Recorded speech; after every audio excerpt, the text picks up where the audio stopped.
بسم الله الرحمن الرحيم.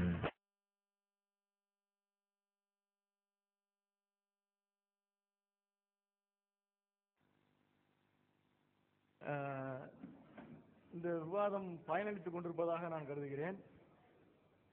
பார்வையாளர்கள் நாம் சொல்வது உண்மை என்று ஏற்றுக்கொள்கிறார்களோ இல்லையோ, விவாதிப்பவர்களே உண்மை என்று ஏற்றுக்கொண்டு வருகிறார்கள்.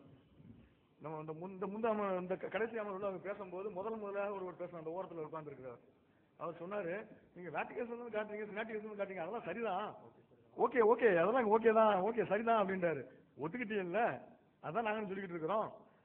அப்புறம் இன்னொருத்தர் சொன்னாரு, இம்மாரல் செய்திகள் எல்லாம் சொல்லிக்கிட்டு இருந்தாங்க காலையில, ஒழுக்கக்கேடான செய்திகள் எல்லாம் சொல்லிக்கிட்டு இருந்தாங்க நேற்று. நம்ம ஒழுக்கக்கேடான செய்தி நாங்களா சொன்னோம், பைபிள்ல இருக்குன்னு சொன்னோம், அதெல்லாம் ஒழுக்கக்கேடுன்னு சொல்லிட்டாங்க. அதுக்கு அடுத்தவர் கொஞ்சம் டைம் அவருக்கு என்னன்னு தெரியல, கேலண்டர் ரொம்ப வேகமா பிச்சுட்டு வரணும்னு தெரியல, அடுத்த வாரம் உள்ள செய்திகளை அன்னைக்கு உட்காந்து பேசிட்டு இருக்காரு. அவங்களுக்கு எப்பவுமே அந்த குழப்பம் இருக்குது. கேலண்டரை பிக்கும் போது ஒவ்வொரு பேஜா பேப்பரா பிக்க சொல்லுங்க டெய்லி ஷீட்ல. அடுத்த வாரம் தான் அந்த குரான்ங்கிற தலைப்பு, அடுத்த வாரம், இந்த வாரம் பைபிள்ங்கிற தலைப்பு. இந்த குரான் சம்பந்தமா என்னென்ன இருக்கோ அதான் அடுத்த வாரம் வச்சுக்கலாம். அதுல ஒருத்தர் மிரட்டவும் செய்யறாரு, இந்த மாதிரிலாம் சொன்னா நாங்களும் சொல்லுவோம் தெரியுமா, அப்படி எல்லாம் சொல்லாத, நீ சொல்லாம நானும் சொல்ல மாட்டேன், என்ன விளையாடிக்கிட்டு இருக்கியா விவாதம் சொல்லிட்டு வந்துட்டு. அப்புறம் இன்னொருத்தர் சொல்றாரு, அவரு எங்க சர்டிபிகேட் தர வேண்டியது இல்லைங்கிறாரு, ஆனா 200 years முன்னால உள்ள நாலேஜ் வச்சு பேசிக்கிட்டு இருக்காரு.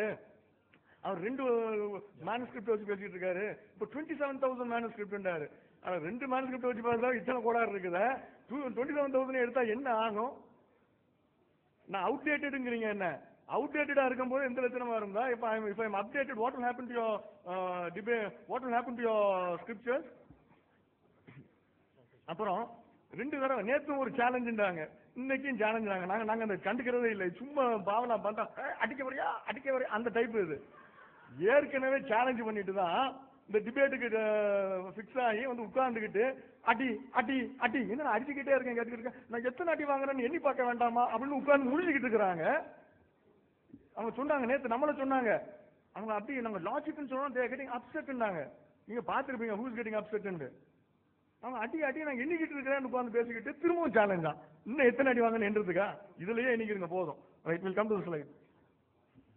They started with saying that whatever slides we put, he said, okay, we all accept it. So that itself is the solution for the debate. There's no point to debate again. And another person was talking something which was out of topic. Anyway, we have a separate debate for discussing whether Quran is God's word. That's coming next week. So you don't have to hurry up. You still have a week. Please hold on all your arguments. Now, they said, if we put one contradiction from the Bible, they're ready to put tons. We are ready to take all those tons. That's the reason we have come here for debate. But this is not the right place to put. You will be given enough time there, so don't waste your time. Please come to the point. இப்போ நேற்று முதல்ல பார்த்துட்டு இருந்த மாதிரி இந்த மொழிபெயர்ப்புல ஏகப்பட்ட பிரச்சனைகள், spelling மிஸ்டேக்ஸும் இருக்குது. ஸ்பெல்லிங் மிஸ்டேக்ஸ் நாங்கள் ஹைலைட் பண்ணியிருக்கிறோம். அவர் ஸ்பெல்லிங் மிஸ்டேக் சொன்னார்ல, அதனால ஸ்பெல்லிங் மிஸ்டேக்கை ஹைலைட் பண்ணிருக்கிறோம். சேர்க்கப்பட்டதும் அந்த ஃபுல் வேர்ட்ஸும் சேர்த்து இருக்குது, அதையும் காட்டுறோம், ஸ்பெல்லிங் மிஸ்டேக்ஸையும் காட்டுறோம். சில இதுல வந்து உதாரணத்துக்கு சொல்றதா இருந்தா, இந்த திசர கோட்டாங்கிற வார்த்தை இருக்குல்ல, இதுல சியும் போடலாம் எஸ்ஸும் போடலாம், எப்படி போட்டாலும் ப்ரொனன்சியேஷன் ஒன்னாதான் வரும், அது ஸ்பெல்லிங் மிஸ்டேக்ஸ் இருக்கும். அதுல வச்சுட்டு ஆனா ஹைலைட் பண்ணிருக்கிறோம், மேனுஸ்கிரிப்ட்ல இது வரக்கூடாதுன்னு. நாங்க 2 மேனுஸ்கிரிப்ட் தான் காட்டுறோங்கிறாங்க, 2லயும் இந்த லட்சணமா இருக்குது. இன்னும் எடுத்தோம்னு சொன்னா பைத்தியம் முடிச்சிடும், அந்த அளவுக்கு இருக்குது. நெக்ஸ்ட் அதே மாதிரிதான் இதுவும் ஏகப்பட்ட முறைப்பாடு. நாங்க 2, 3 போட்டுருக்கோம், இதுல ஒரு 4 மேனுஸ்கிரிப்ட போட்டுக்கிறோம். பெஸ்ட் காட் சரி. அப்புறம் இந்த டிசன் ராஃப் இருக்கிறார்ல, இவர் தான் சினாட்டிகஸை கண்டுபிடிச்சவர். அந்த சினாய் மலையில போய் கண்டுபிடிச்ச அந்த ஜெர்மன் ஸ்காலர் வந்து அவர் தான். அந்த இதுல பாருங்க, ஒரு முக்கியம் 4 வார்த்தையே அப்படியே 3 வார்த்தை, ஆக்சுவலா 3 வார்த்தை அங்க சேர்த்து இருக்கு, கீழே உள்ள வார்த்தையும் சேர்த்துருக்கு பாருங்க. அதுல இல்ல, இதுல இருக்குது, மூல பிரதில இருக்கு, அதாவது சினாட்டிகஸ்ல இருக்குது, இதுல பின்னால உள்ள மேனுஸ்கிரிப்ட்ஸ்ல இல்ல. நெக்ஸ்ட் இந்த பாருங்க, இது உங்களுக்கு ஏற்கனவே இங்கிலீஷ்ல இந்த ஸ்லைடு போட்டிருக்கோம். நெக்ஸ்ட் இதுல பாருங்க, இந்த 2 மேனுஸ்கிரிப்ட்ல மொத்தம் இருக்கிறத 8 வார்த்தை தாங்க. அந்த 8 வார்த்தையில இந்த சிவப்புல இருக்கிற வார்த்தைகள் அதுல இல்ல, இதுல இருக்கிறது அதுல இல்ல, இதுல இருக்கிறது அதுல இல்ல, அதுல இருக்கிறது இதுல இல்ல. அந்த வகையில மொத்தம் 4 வார்த்தை போயிருச்சு, 2 வார்த்தை போயிருது. மீது எங்க பாருங்க, இந்த 2 வார்த்தை இருக்குது, ஆனா இந்த 2 வார்த்தை பாருங்க வருஷம் மாறி இருக்குது. மேனுஸ்கிரிப்ட் ஸ்பெல்லிங் மிஸ்டேக் ஆகுது. ஆமோஸோ ஆமோனா என்ன மாத்திருக்காங்களா? நெக்ஸ்ட் அதே மாதிரி தான் அங்க பாருங்க, அதுல பாருங்க ஒரு வார்த்தை, 2 வார்த்தை இருக்குது. இதுல பாருங்க ஒரு சென்டென்ஸே இருக்குது. இதுல பாருங்க ஒரு பேராகிராஃபே இருக்குது. நெக்ஸ்ட் அதே மாதிரி தான் எல்லாத்தையும் சும்மா ஒரு எக்ஸாம்பிளுக்காக தான் காட்டும், எல்லாம் சும்மா சாம்பிள் தான். நெக்ஸ்ட் சாரி முன்னாடி போங்க. அதுல பாருங்க, அதுல மார்க் இல்ல மார்க் நெக்ஸ்ட் மார்க் 9ல 43 47 நம்ம ஏற்கனவே சொன்னோம். 46 44 வசந்தை காணணும்ல. அது மூலமொழிகள்ல பாருங்க, அந்த ஸ்டெஃபனஸ் கிரேக் மேன்ஸ்கிரிப்ட்ல அவர் வச்சிருக்கிறார். அவருடைய ஒரிஜினல்ல அது இருக்குது. 44 46 இருக்குது. 47ல கூடுதலா 2 வார்த்தை இருக்குது. இங்க பாருங்க வெஸ்ட்காட் அவருடைய பைபிள்ல பாருங்க 44 பிளாங்க், 46 பிளாங்க், 47ல அந்த கடைசியில் உள்ள 2 வார்த்தை இல்ல. நெக்ஸ்ட் அதே மாதிரி சினாட்டிகஸ் ஏற்கனவே சொன்னதுதான். ஏக்கட்டோ டெசரோ கோட்டாவா சிடிசிலஸ் 1000 1,40,140,000. இங்க பாருங்க, அங்க எப்படி இருக்கு, இங்க எப்படி இருக்குன்னு பாருங்க. கூடுதலா ஒரு வார்த்தை இருக்கு பாருங்க. அதுல 1,40,000 1,41,000. நெக்ஸ்ட் இப்ப Dear brothers and sisters, when we quoted from just 2 manuscript variations, they wanted us to take 27,000 manuscripts and then come with the proofs. With 2 manuscripts only, we are finding so much of variation, and when we take all the 27,000 manuscripts, it will again turn out to be a debate. It is not for your benefit, right? So you don't have to worry whether we are quoting from 27,000 or just 2 manuscripts. Within 2 manuscripts itself, you find so many variations. Then there are every chance that with 27,000 you will find exponentially different variations. இப்ப நேத்துல இருந்து இந்த விவாதம் நடந்துகிட்டு இருக்குது. நேத்து நைட்டோட முடிஞ்சு போச்சு. இன்னைக்கு 3 o'clock நம்ம விவாதம் ஸ்டார்ட் பண்ணோம். இது சிடிஎஸ் டிவிடிஸ் போட்டு விற்பாங்க. ஒரே டிவிடியா இருக்காது, 2-3 டிவிடிஸ் தான் இருக்கும். ஒரு ஆள் ஒரு டிவிடியை இன்சர்ட் பண்றாரு. பண்ணாருன்னா இன்னைக்கு 3 o'clock ஸ்டார்ட் ஆகிற ப்ரோக்ராம் ஸ்டார்ட் ஆகும், செஷன் ஸ்டார்ட் ஆகும். அதுல நம்ம சொல்லுவோம், நேத்து நாங்கள் பேசினோம் அப்படின்னு சொன்னா அதுக்கு என்ன அர்த்தம்? இதுக்கு முன்னால பேசணும் இன்னும் ஒரு சிடி இருக்குதுன்னு அர்த்தம். அப்படிதானே அர்த்தம். இதுக்கு முன்னால நான் உனக்கு ஏற்கனவே சொல்லி இருக்கிறேன் அப்படின்னு சொன்னா எங்க சொல்லி இருக்கிறேன்? இன்னும் ஒரு சிடி அதே மாதிரி நான் பேசுனது இருக்குதுன்னு அர்த்தம். அந்த மாதிரி தான் இதுவும். பைபிள்ல நிறைய இடங்கள்ல சில புத்தகங்களை பற்றி சொல்லப்பட்டிருக்குது. அந்த புத்தகங்கள் எல்லாம் காணும். ஆமோஸ் கிடையாது, ஸ்பெல்லிங் மிஸ்டேக் கிடையாது. முழு பூசணிக்காய சோத்துல மாத்த கிடம்பாங்க. முழு பூசணிக்காய் சோத்துல மறைக்கிறது இல்ல, சோத்தையே காணும். பாருங்க. Next book of Jasher mentioned in Joshua and Samuel காணோம். நெக்ஸ்ட் இந்த புக்கும் காணோம். Book of the warriors of Lord இருங்க மாத்திராதீங்க. இது வந்து நம்பர்ஸ்ல இடம் பெற்றிருக்குது. இந்த புக்கை காணோம், நம்ம கண்டுபிடிச்சிருவோம். Next where did you lose it? They lost it in the Cameron caves. சாவு கடல் கண்டுபிடிச்சாங்கல்ல, அதுல அங்க இருக்குது. இந்த book of wars of the லார்டுங்கிறது சாவு கடல் ஆவணத்துல இருக்குது. கண்டுபிடிச்சு எடுத்துட்டாங்க. அவர் தான் சொன்னாரு சாவு கடல் ஆவணம்டாரு, அது வந்து கண்டுபிடிச்சு எடுத்துட்டாங்க. இன்னும் பைபிள்ல சேர்க்க காணோம். Next Chronicles of Kings of Israel, இது வந்து mentioned in Kings. Next Chronicles of Kings of Judah, mentioned in Kings. Next book of Shemaiah the prophet, mentioned 2nd Chronicles. Iddo the seer, mentioned 2nd Chronicles. The manner of the kingdom, 1st Samuel. Acts of Solomon, 1st Kings. Annals of King David, 1st Chronicles. Book of Samuel the seer, 1st Chronicles. Book of Nathan the prophet, 1st Chronicles and 2nd Chronicles. Book of Gad the seer, 1st Chronicles. Prophecy of Ahijah, 2nd Chronicles. Book of Kings of Judah and Israel. இது ரெண்டும் சேர்ந்து ஒரு book. முதல்ல தனித்தனி book, இது ரெண்டும் சேர்ந்து ஒரு புக். 2nd Chronicles, எல்லாமே 2nd Chronicles. Book of Jehu, 2nd Chronicles. The story of Book of Kings, 2nd Chronicles. Acts of Uzziah, 2nd Chronicles. Vision of Isaiah, 2nd Chronicles. Acts of Kings of Israel, 2nd Chronicles.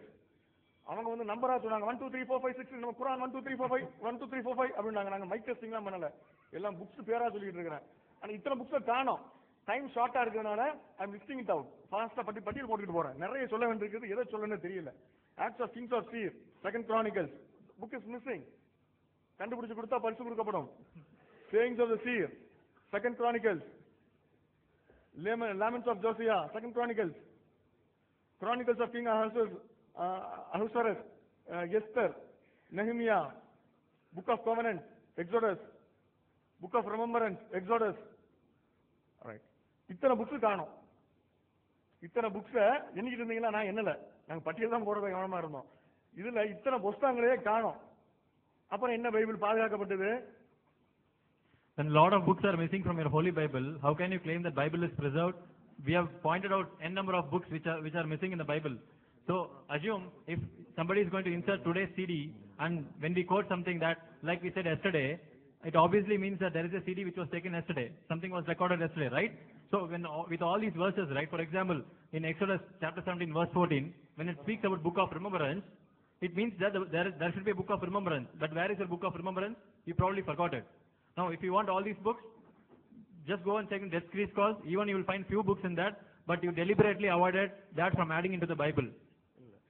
What books are present Dead Sea Scrolls is different. We will come to that. அதுக்கு slide போட்டு வச்சிருக்கோம். Dead Sea Scrolls அதுல என்ன இருந்துச்சு, உங்க பைபிள்ல அது என்ன இருக்குது, என்ன இல்லங்கிறது நாங்க அதுவும் காட்டுறோம். எல்லாத்தையும் காட்டுவோம். அவங்க சொன்னது ஒண்ணும் விட மாட்டோம். அத்தனைக்கும் பதில் சொல்லுவோம். என்னென்ன கேள்வி கேட்டார்களோ அத்தனைக்கும் நாங்க பதில் சொல்லாம போகவே மாட்டோம். ரைட். இப்போ மேனுஸ்கிரிப்ட்ஸ் சொன்னாங்க. ஹிஸ்டரியிலேயே there is no book, no other book which is so preserved like பைபிள்னாங்க. சொல்லிட்டு there are 27,000 manuscripts. ஏகப்பட்ட பிரச்சனை. அதுல இதுல இல்லாட்ட அதுல என்ன செய்வோம் நாங்க, அது எப்படி தான் பார்ப்பாங்கன்னு கொஞ்சம் புரிஞ்சுக்கிறேங்க. மேனுஸ்கிரிப்ட் சும்மா ஒரு எக்ஸாம்பிளுக்கு ஒரு மேனுஸ்கிரிப்ட் இந்த மாதிரி நிறைய அரிச்சு இருக்குது, நிறைய கையெழுத்து பிரதிகள் இந்த மாதிரி அரிக்கப்பட்டிருக்குது. அப்புறம் இதெல்லாம் இடையில சேர்த்துக்கிறவாங்க. இங்க பாருங்க, இப்படி இந்த துண்டு துண்டா இருக்கு பாருங்க. அப்புறம் நெக்ஸ்ட் இங்கிலீஷ்ல ஒரு சின்ன பிள்ளைங்களுக்கு ஒரு பாட்டு சொல்லி கொடுப்பாங்க. bits of paper lying on the ground. கீழே பேப்பரா கிடக்குது, பொறுக்கி குப்பத்தட்டில் எழுதி போடு அப்படின்னு சொல்லிட்டு பாட்டு சொல்லி கொடுப்பாங்க பிள்ளைங்களுக்கு. அந்த மாதிரி பிட்ஸ் ஆஃப் பேப்பர்ஸ் இதெல்லாம் ஒரு மேனுஸ்கிரிப்ட். 27,000 நாங்கல்ல, 27,000 என்னமோ புக்கா 27,000 வால்யூம்ஸ் இருக்குன்னு நினைக்காதீங்க. இது ஒரு மேனுஸ்கிரிப்ட். நெக்ஸ்ட் இதுவும் பிட்ஸ் ஆஃப் பேப்பர். நெக்ஸ்ட் இங்க பாருங்க, இதுதான் டெட் சீல இருந்து எடுக்கப்பட்ட ஒரு ஸ்க்ரால். டெட் சீ ஸ்க்ரால்ல இது ஒரு ஸ்க்ரால். இடையில வந்து fill in the blanks. நீங்க நிரப்பிக்கிற வேண்டியதுதான். ஒவ்வொரு ஆளும் கிங் ஜேம்ஸ் வெர்ஷன் அதுல சேர்த்துக்கிற வேண்டியது, பிபிஇ அவங்க சேர்த்துக்க. அப்புறம் அவங்க சொன்னாங்க தப்பா, கிங் ஜேம்ஸ் வெர்ஷன்ல பிராக்கெட் போட்டதை அவங்க காட்டினாங்க. அது வந்து மொழிபெயர்க்கும் போது 6 மேனுஸ்கிரிப்ட் தான் இருந்தது. இப்போ 27,000 மேனுஸ்கிரிப்ட் வந்துருச்சுனாங்க. நாங்க பிராக்கெட் காட்டினது வெறும் பிராக்கெட் காட்டினோம், எம்டி பிராக்கெட். அது கிங் ஜேம்ஸ் வெர்ஷன் இல்ல, பிபிஇ. இது டெட் சீ ஸ்க்ரால்ஸ் டிஎஸ்எஸ் அதுல உள்ள ஒரு மேனுஸ்கிரிப்ட். நீங்க fill in the gaps. Next இது தவிர இந்த ரெவலேஷன் சொல்லிட்டு இருந்தாங்க. அது சர்ச் ஃபாதர்ஸ் எழுத்துல இருக்குது அப்படின்னாங்க. அதுக்காக அதை எடுத்துருக்கோம். இப்ப So far they were boasting that they have 27,000 manuscripts, and these are the few manuscripts what they have. With this, what they can restore? There's no point in having these manuscripts. These are just like plain bit of paper. You can just throw it in the dustbin. What do you make out of it? ஆன்டிலோகமேனான்னு ஒண்ணு இருக்குது. ஆன்டிலோகமேனாண்டா சர்ச்சைக்குரிய எழுத்துக்கள். சர்ச்சைக்குரிய எழுத்துக்களை ஒரு 2 மட்டும் போடுறோம். நவீன காலத்துல உள்ளதும் பழைய காலத்துல ஒன்றும் போடுறோம். லூதர் ஏன்னா அவங்களாம் லூத்தர், மார்ட்டின் லூதரை பின்பற்றக்கூடிய குரூப் சார்ந்தவங்க, அதனால அதை எடுத்தோம். அவரு ஹீப்ரூஸ், ஜேம்ஸ், ஜூட், ரெவலேஷன் எல்லாமே சர்ச்சைக்குரியதுங்கிறார். அதெல்லாம் அவர் கடவுளுடைய வார்த்தை இன்ஸ்பயர்ட் வேர்ட்னு ஏத்துக்கிறல்ல, சர்ச்சை பண்ணாரு. ஆனா அது பிரச்சனையாக கூடாதுங்கிறதுக்காக சேர்த்துக்கிட்டாரு, அவருடைய பைபிள்ல சேர்த்துக்கிட்டாரு. இருந்தாலும் அதை வந்து அவர் சர்ச்சை பண்ணிருக்காரு. ரெஃபரன்ஸ் கீழே கொடுத்துருக்கிறோம். Next sorry. அப்புறம் இந்த ஏர்லி ஃபாதர்ஸ் நாங்க சர்ச் ஃபாதர்ஸ். இவர் ஒரு சர்ச் ஃபாதர் யூசுபியஸ். இவர் கிபி 325 வாழ்ந்தவர். அவர் Hebrews, James, Jude, 2 Peter, 2 and 3 John, Revelation அதெல்லாம் மறுக்கிறார். நெக்ஸ்ட் இப்ப சமீப காலத்தில் உள்ள அறிஞர்கள் என்ன இதை பத்தி என்ன சொல்றாங்க? தாமஸ் ஜெஃபர்சன் சொல்லிட்டு ஒரு அறிஞர், அவர் வந்து இந்த ரெவலேஷனே விட்டுட்டார். ரெவலேஷன் அவங்க சொன்னதுனால நான் அதை எடுத்திருக்கிறேன். ரெவல்யூஷனுங்கிறது அவருடைய ஜாஃபர்சன் பைபிள்ங்கிற பைபிள்ல ரெவல்யூஷனுங்கிறதை விட்டுட்டு அவர் என்ன சொல்றாங்க? Ravings of maniac, no more worthy or capable of explanation than the incoherences of our own nighty dreams. நம்ம கனவுல கண்டா எப்படி கிறுக்குத்தனமா கனவு காணுமோ அந்த மாதிரி தாங்க அது. அதை விட ஜார்ஜ் பெர்னார்ட் சொல்றாரு, a peculiar record of visions of a drug addict. போதை போட்டு தூங்குறவன் என்ன இப்படிலாம் கற்பனை வருமோ அது மாதிரி. அதுக்கெல்லாம் கீழே ரெஃபரன்ஸ் கொடுத்துருக்கிறோம். நெக்ஸ்ட் இது வேணாம், சும்மா ஜார்ஜ் பெர்னார்ட் சொல்லுவாங்க, it's most dangerous book in the world, keep it lock and keep it out of reach of children. அது நானே சொல்றேன், அது யாரும் அடுத்தவங்களை கோட் பண்ண விரும்பல, நானே சொல்றேன். Keep it out lock and keep it out of reach of children. குழந்தைங்க பார்த்தா என்ன ஆகுறது? நெக்ஸ்ட் இதுக்கெல்லாம் காரணம் என்ன தெரியுமாங்க? இந்த காரணம் என்னன்னு கேட்டீங்கன்னா, இவங்க வச்சிருக்க பைபிள், அவர் இன்னொரு கேள்வி கேட்டார், முகமது காலத்தில் பைபிள் திருத்தப்பட்டதா இல்லையா, அப்ப இருந்துச்சா இல்லையா, எப்ப திருத்தப்பட்டதுன்னாங்க. அதுக்குதான் பதில் சொல்லிக்கிட்டு இருக்கிறோம். கடைசியில் அதுக்கு பதில சொல்லுவோம். அந்த பதில நீங்க தெரிஞ்சுக்கிடுவீங்க. ரசூலுல்லாஹ் முஹம்மது நபியுடைய காலத்தில் பைபிள் இருந்துச்சா, திருத்தப்பட்டு இருந்துச்சா, எப்ப திருத்தப்பட்டுச்சு, எல்லாத்தையும் நாங்க பதில் சொல்லுவோம். அதுக்கு நீங்க தெரிஞ்சுக்கிறீங்க எப்ப திருத்துனாங்க, யாரு திருத்தினா, எப்படி. இந்த ஃபர்ஸ்ட் ஸ்லைடே அதான் போட்டோம். அதுக்கு பதில் சொல்ல வேண்டிய கடமை எங்களுக்கு உள்ளது. அதுக்கு தான் பதில் சொல்லிக்கிட்டே வர்றோம். சொல்லிக்கிட்டே வந்து கடைசியில முடிப்போம். எப்படி திருத்தினாங்க, எப்படி பண்ணாங்க. இது ஜீசஸுக்கு இந்த கையில வச்சிருக்காங்களே பைபிள், இந்த பைபிள் ஜீசஸுக்கு தெரியவே தெரியாது. இதுதான் இவ்வளவு குழப்பத்துக்கும் காரணம். Jesus does not know about the Bible what they have in their hand. Jesus did not have what you have. நீங்க எதை கையில் வைத்துக் கொண்டிருக்கிறீர்களோ அது இயேசுவிடம் இருக்கவே இல்லை. Proof. Jesus had less than 22 books in his Old Testament. இயேசுவுடைய பழைய ஏற்பாட்டில் 22க்கும் குறைவான புத்தகங்கள் தான் இருந்தது. அவர்கிட்ட 22 புத்தகங்கள் கூட கிடையாது. அவர்கிட்ட இருந்தது 22க்கும் குறைவான புத்தகங்கள் தான். Flavius Josephus, இவர் வந்து ஒரு ஹிஸ்டோரியன், அவங்களை ஏத்துக்கிறவர். அவர் வந்து கான்ட்ரா ஆப்பியான்னு சொல்லிட்டு ஒரு வரலாற்று நூல் எழுதியிருக்கார். ஆப்பியானுக்கு எதிராக எழுதியிருக்கார். அதுல புத்தகம் 1 செக்ஷன் 8ல அவர் சொல்றார், அவர் யூதர், நம்ம இடத்தில் இருக்கிறது 22 புத்தகங்கள் தான். அதுல 5 புத்தகங்கள் லாஸ் மோசேயுடையது, 13 புத்தகங்கள் நபிமார்களுடையது, தீர்க்கதரிசிகளுடையது, 4 வந்து பாடல்கள் அப்படிங்கிறார். 4 பாடல்கள்ங்கிறார். மொத்தம் 22ல 4 பாடல்கள்ங்கிறார். நெக்ஸ்ட். ஆனா இன்னைக்கு இவங்க வச்சுக்கிட்டு இருக்கிறது மைனாரிட்டி ஆஃப் தி கிறிஸ்டியன்ஸ், ரொம்ப கொஞ்சம் பேர் வச்சிருக்காங்க, 39. பெரும்பகுதியான மக்கள் வைத்திருக்கிறது, majority of the Christians are having 46 books in the Old Testament. ஆனா இயேசு வச்சிருந்தது 22க்கும் குறைவானது. இவங்க வைத்திருக்கிறதை இயேசு வைத்திருக்கவில்லை. இவங்க வைத்திருக்கிறதை இயேசு வைத்திருக்கவில்லைங்கிறதுக்கு இது proof. This is the only proof that the minority of the Christians are holding 39 books in the Old Testament and majority of the Christian population have 46. If you remember,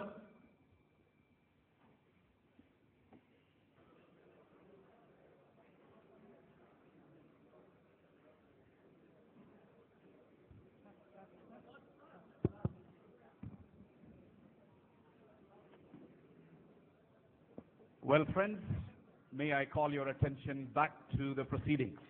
அருமையான நண்பர்களே, உங்களுடைய கவனத்தை இந்த நிகழ்வுக்கு நேராக நான் திருப்ப விரும்புகிறேன்.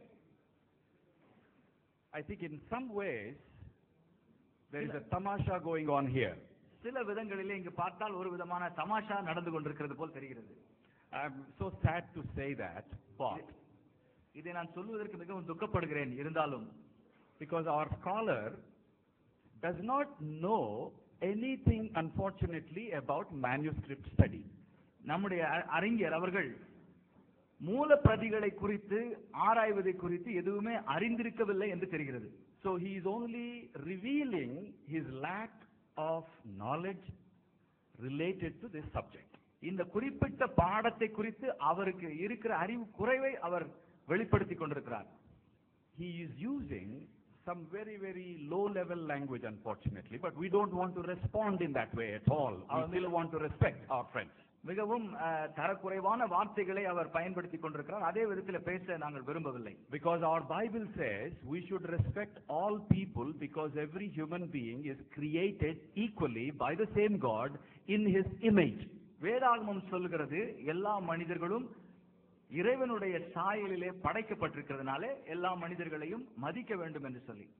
And yesterday our friend was talking about Leviticus. We gave a very good answer, but he didn't understand probably. And he was saying some high caste person must have written Leviticus. Where is caste and where is Judaism and what is this gentleman talking about? It is called a fallacy of category confusion. He is not sure whether he is here or there. இங்கே நேற்றைய தினத்திலே லேவியர் ஆகமத்திலிருந்து ஒரு பகுதியை குறித்து அவர்கள் சொன்னார். அதை குறித்த தெளிவான விளக்கத்தை நாம் கொடுத்திருந்தும் கூட யாரோ ஒரு உயர் ஜாதிக்காரர் இந்த வசனங்களை எழுதி வைத்திருப்பார் என்று அவர் சொன்னார். யூத மார்க்கத்திலே எங்கே ஜாதி இருக்கிறது, அவர் எந்த காலத்தில் இருக்கிறார், இந்த காலத்தில் இருக்கிறாரா அந்த காலத்தில் இருக்கிறாரா என்று அவருக்கே ஒரு குழப்பம் இருக்கிறது தெரிகிறது. And they don't know how to use an analogy. எப்படியாக ஒரு காரியத்தை ஒப்பிட்டு சொல்வது என்பதும் தெரியாமல் இருக்கிறார். You take any book on logic, you will understand that an analogy is used for a specific purpose. எந்த ஒரு தத்துவ புத்தகத்தை நீங்கள் எடுத்துக்கொண்டீர்களானால் எந்த ஒரு காரியத்தை ஒப்புமைப்பட்டு சொல்லும்போது அதற்கென்று சொல்லி சில விதிமுறைகள் உண்டு. To clarify something. ஒரு காரியத்தை விளக்குவதற்காக அது பயன்படுத்தப்படும். Not to prove anything, because analogies cannot prove. அது ஏதாவது ஒரு குறிப்பிட்ட காரியத்தை நிரூபிப்பதற்காக பயன்படுத்துவதில்லை. ஏனென்றால் ஒப்பிட்டு சொல்லுவது ஒரு காரியத்தை நிரூபிக்க முடியாது. And if you don't understand that and still use analogies and go on with analogies, you are committing a terrible fallacy in logic. நீங்கள் இதை புரிந்து கொள்ளாதபடிக்கு திரும்பவும் இதே காரியத்தை நீங்கள் சொல்லிக் கொண்டிருப்பீர்களானால் ஒரு தத்துவ விபரீதத்தை அல்லது தத்துவ தவற்றை நீங்கள் செய்து கொண்டிருக்கிறீர்கள். And what our friends are actually, presenting here is nothing new. இங்கே நம்முடைய நண்பர்கள் சொல்லுகிற காரியங்கள் எதுவும் புதிதானது அல்ல. He was talking yesterday about borrowed intelligence. அவர் நேற்றைய தினத்திலே கடன் வாங்கிய அறிவு என்பதை குறித்து சொன்னார். And if you do just a little bit of search, you will understand that his is borrowed research. ஆனால் கொஞ்சம் நீங்க யோசித்து சிந்தித்து பார்த்தீர்களானால் அவர்தான் கடன் வாங்கி இருக்கிற அறிவு உடையவராக இருக்கிறார். There was a gentleman called Kairanavi in the 19th century. He wrote a book with so-called 119 contradictions in the Bible. இங்கே 19வது நூற்றாண்டிலே கைரான்வி என்கிற ஒருவர் வேதாகமத்திலே காணப்படுகிற 199 வேறுபாடுகளை குறித்து அவர் குறிப்பிடுகிறார். 119. 119 முரண்பாடுகள். And then Ahmad Deedat ji we know, Zakir Naik ji we know, and then there is a gentleman called Shabir Ali who has written a pamphlet called 101 Contradictions in the Bible. அதற்கு பிற்பாடு அகமது தீதா, ஜகீர் நாயக் மற்றும் ஷபீர் அலி போன்றவர்கள் வேதாகமத்தில் உள்ள 100 அதிகமான குறைபாடுகள் என்று சொல்லி புத்தகங்கள் எழுதியிருக்கிறார்கள். And all these so-called contradictions have been ably answered by scholars already, long time ago, 25 years ago. இவை இப்படிப்பட்ட முரண்பாடுகள் இருக்கிறது என்று சொல்லி சொன்னாலும் அவைகளுக்கான விளக்கத்தை கிட்டத்தட்ட 25 ஆண்டுகளுக்கு முன்பதாகவே தெளிவாக விளக்கி சொல்லியாகிவிட்டது. The big book of Bible difficulties by Norman Geisler and Thomas Ho. இந்த பிக் புக் ஆஃப் பைபிள் என்று சொல்லப்படுகிற தாமஸ் கெய்ஸ்லர் மற்றும் when critics ask, Thomas home அவர்கள் எழுதியிருக்கிற இந்த புத்தகம் handbook of Bible difficulties by Geisler and Ho. கெய்ஸ்லர் and hope என்பவர்கள் எழுதியிருக்கிற encyclopedia of Bible difficulties by Gleason Archer. வேதாகமத்தில் உள்ள கஷ்டங்கள் என்று சொல்லி அதற்குரிய விளக்கங்கள் என்று சொல்லி கெய்ஸ்லர் என்பவர் எழுதியிருக்கிறார். And I have a fat book here. It is called Hard Sayings of the Bible, written by 3 top-class, world-class scholars. இங்கே உலக Walter Kaiser, Peter Davis, F.F. Bruce. இங்கே வேதாகமத்தில் உள்ள கடினமான பகுதிகள் என்று சொல்லி 3 உலகம் தரம் வாய்ந்த அறிஞர்கள் எழுதின பெரிய புத்தகம் என்னிடத்தில் இருக்கிறது. If you are interested in the truth, you could have read these books. சத்தியத்தை குறித்து அறிய வேண்டும் என்கிற ஒரு விருப்பம் உங்களுக்கு இருந்திருக்குமானால் இந்த புத்தகங்களை நீங்கள் வாசித்திருப்பீர்கள். You would have got answers for all your so-called contradictions and all that. நீங்கள் சொல்லுகிற முரண்பாடுகள் போல் தோன்றுகிற காரியங்கள் எல்லாவற்றுக்கான பதில்களை இந்த புத்தகத்திலிருந்து நீங்கள் பெற்றிருந்திருப்பீர்கள். So, may I call your attention to the fact that we should seek after truth. ஆகவே நான் உங்களுடைய கவனத்தை சத்தியத்தை அறிய வேண்டும் என்பதற்கு நேராக திருப்ப விரும்புகிறேன். We should not be silly and use low-level language here. ஆகவே நாம் அது மிகவும் கீழ்த்தரமான வார்த்தைகளை, தரக்குறைவான வார்த்தைகளை நாம் We should use polite, decent language, respect one another, and seek after truth. நாம் மிகவும் மரியாதைக்குரிய வார்த்தைகளை பயன்படுத்தி சத்தியத்தை நாம் அறிவதற்கு முயற்சிக்க வேண்டும். In fact, we don't need to reinvent the wheel. நாம் திரும்பமாக சக்கரத்தை நாம் கண்டுபிடிக்க வேண்டிய அவசியம் இல்லை. And so, I would request my friends to get a hold of these scholarly books. People have PhDs, 2 PhDs, and 3 PhDs in these subjects, and they have written. இங்கே பல விதமான டாக்டரேட் பட்டங்களை பெற்ற 2, 3, 4 என்று டாக்டரேட் பட்டங்களை பெற்ற இந்த மனிதர்கள் எழுதியிருக்கிற அறிஞர்கள் எழுதியிருக்கிற புத்தகங்களை வாசிக்கும்படியாக நான் கேட்டுக்கொள்கிறேன். And now, coming to the basics. மறுபடியும் அடிப்படையான காரியங்களை குறித்து நேராக வருகிறேன். From yesterday, நேற்றைய தினத்திலிருந்து I have been saying this. நான் இதை சொல்லிக் கொண்டே இருக்கிறேன்.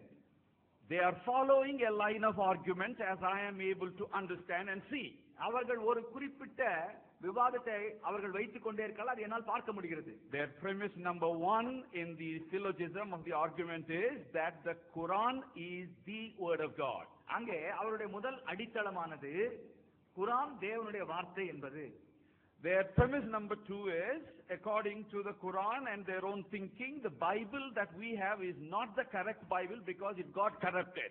அவர்களுடைய எண்ணத்தின்படி குர்ஆனில் சொல்லப்பட்டிருக்கிறது நாம் இப்பொழுது வைத்திருக்கிற வேதாகமம் குர்ஆனில் சொல்லப்பட்டிருக்கிற வேதாகமம் அல்ல, அது கரைப்படுத்தப்பட்டிருக்கிறது என்பது. Therefore, their conclusion, the Bible is not God's word. ஆகவே அவர்கள் வந்திருக்கிற முடிவு, எனவே வேதாகமம் இறைவனுடைய வார்த்தை அல்ல என்பது.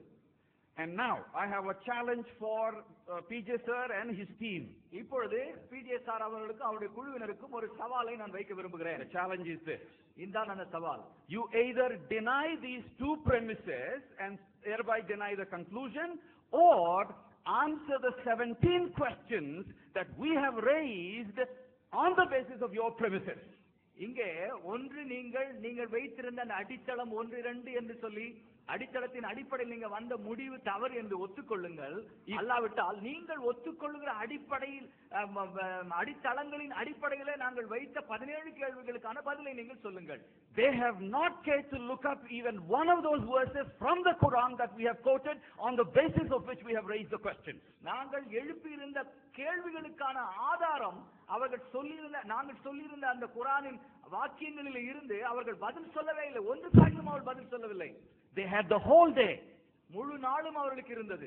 They could not answer even one of those questions. அந்த ஒரு கேள்விக்கான பதிலையும் அவர்களால் சொல்ல முடியும். Why are they not able to be consistent? ஏன் அவர்களால் தொடர்ந்தேர்ச்சியாக ஒரே காரியத்தை சொல்லிக் கொண்டிருக்க முடியவில்லை? If you deny those 2 premises, I will withdraw those questions. நீங்கள் அந்த 2 அடித்தளங்களையும் நிராகரித்து விட்டால், இல்லை என்று சொல்லிவிட்டால், நான் என்னுடைய கேள்வியை திரும்ப பெற்றுக் கொள்கிறேன். But if you don't now deny those 2 premises, you have to answer those 15 questions, without which we cannot actually meaningfully make any progress in the debate. இந்த 2 அடித்தளங்களையும் நாங்கள் ஒத்துக்கொள்கிறோம் என்று நீங்கள் சொல்வீர்களானால், அப்படியானால் கண்டிப்பாக எங்களுடைய கேள்விகளுக்கு நீங்கள் பதில் சொல்ல வேண்டும். அப்பொழுதுதான் நாம் தொடர்ந்து முன்னேற முடியும் இந்த விவாதத்திலே. But ஆனால் we still have been answering their questions. இருந்தாலும் அவர்கள் கேட்கிற கேள்விகளுக்கு பதில் சொல்லிக் கொண்டிருக்கிறோம். Because we have come here for a debate. ஏனென்றால் ஒரு விவாதத்திற்கு நாம் வந்திருக்கிறோம். To show you that the Bible is indeed the word of God. ஏன் என்று சொன்னால் வேதாகமம் உண்மையிலேயே இறைவனுடைய வார்த்தை என்பதை சொல்வதற்கு. They are saying the Bible we have is not God's word, and they have given 2 reasons. வேதாகமம் இறைவனுடைய வார்த்தை இல்லை என்பதற்கு 2 காரணங்களை அவர்கள் சொல்லி இருக்கிறார்கள். PJ sir said he has a definition of Injil, because of which he thinks our Injil is not the original Injil.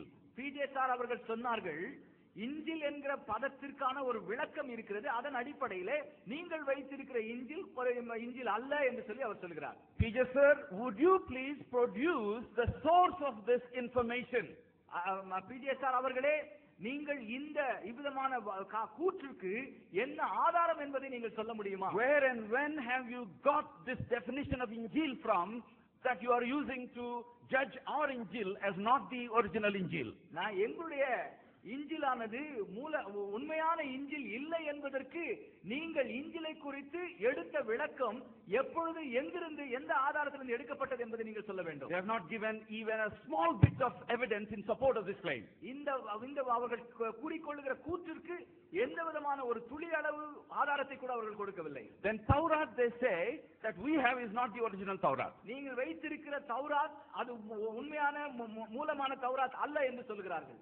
The only bit of evidence they could give, they have not given actually, but if they want, they could give is only 1 verse from the whole Quran. அவர்கள் அவர்கள் சொல்லுகிற அந்த கூற்றுக்கு ஒரு ஆதாரம் என்றால் முழு குர்ஆனிலிருந்து ஒரு ஆயத்தை குறித்து அவர்கள் சொல்லலாம். Quran 7:157. சூரா 7:157 சொல்லப்பட்டிருக்கு. But ஆனால் I still would like to know if he has read that original Torah, where he found that prophecy about Hazrat Muhammad. ஒருவேளை அவர் அந்த உண்மையான தௌராத்தை வாசித்திருந்திருப்பாரானால் ஹஜ்ரத் முகமதை குறித்து எங்கே சொல்லப்பட்டிருக்கிறது என்று அவர் சொல்ல வேண்டும். If they don't give any evidences for these claims, they are empty claims, baseless claims, which cannot stand even for half a minute in any debate in any court of law.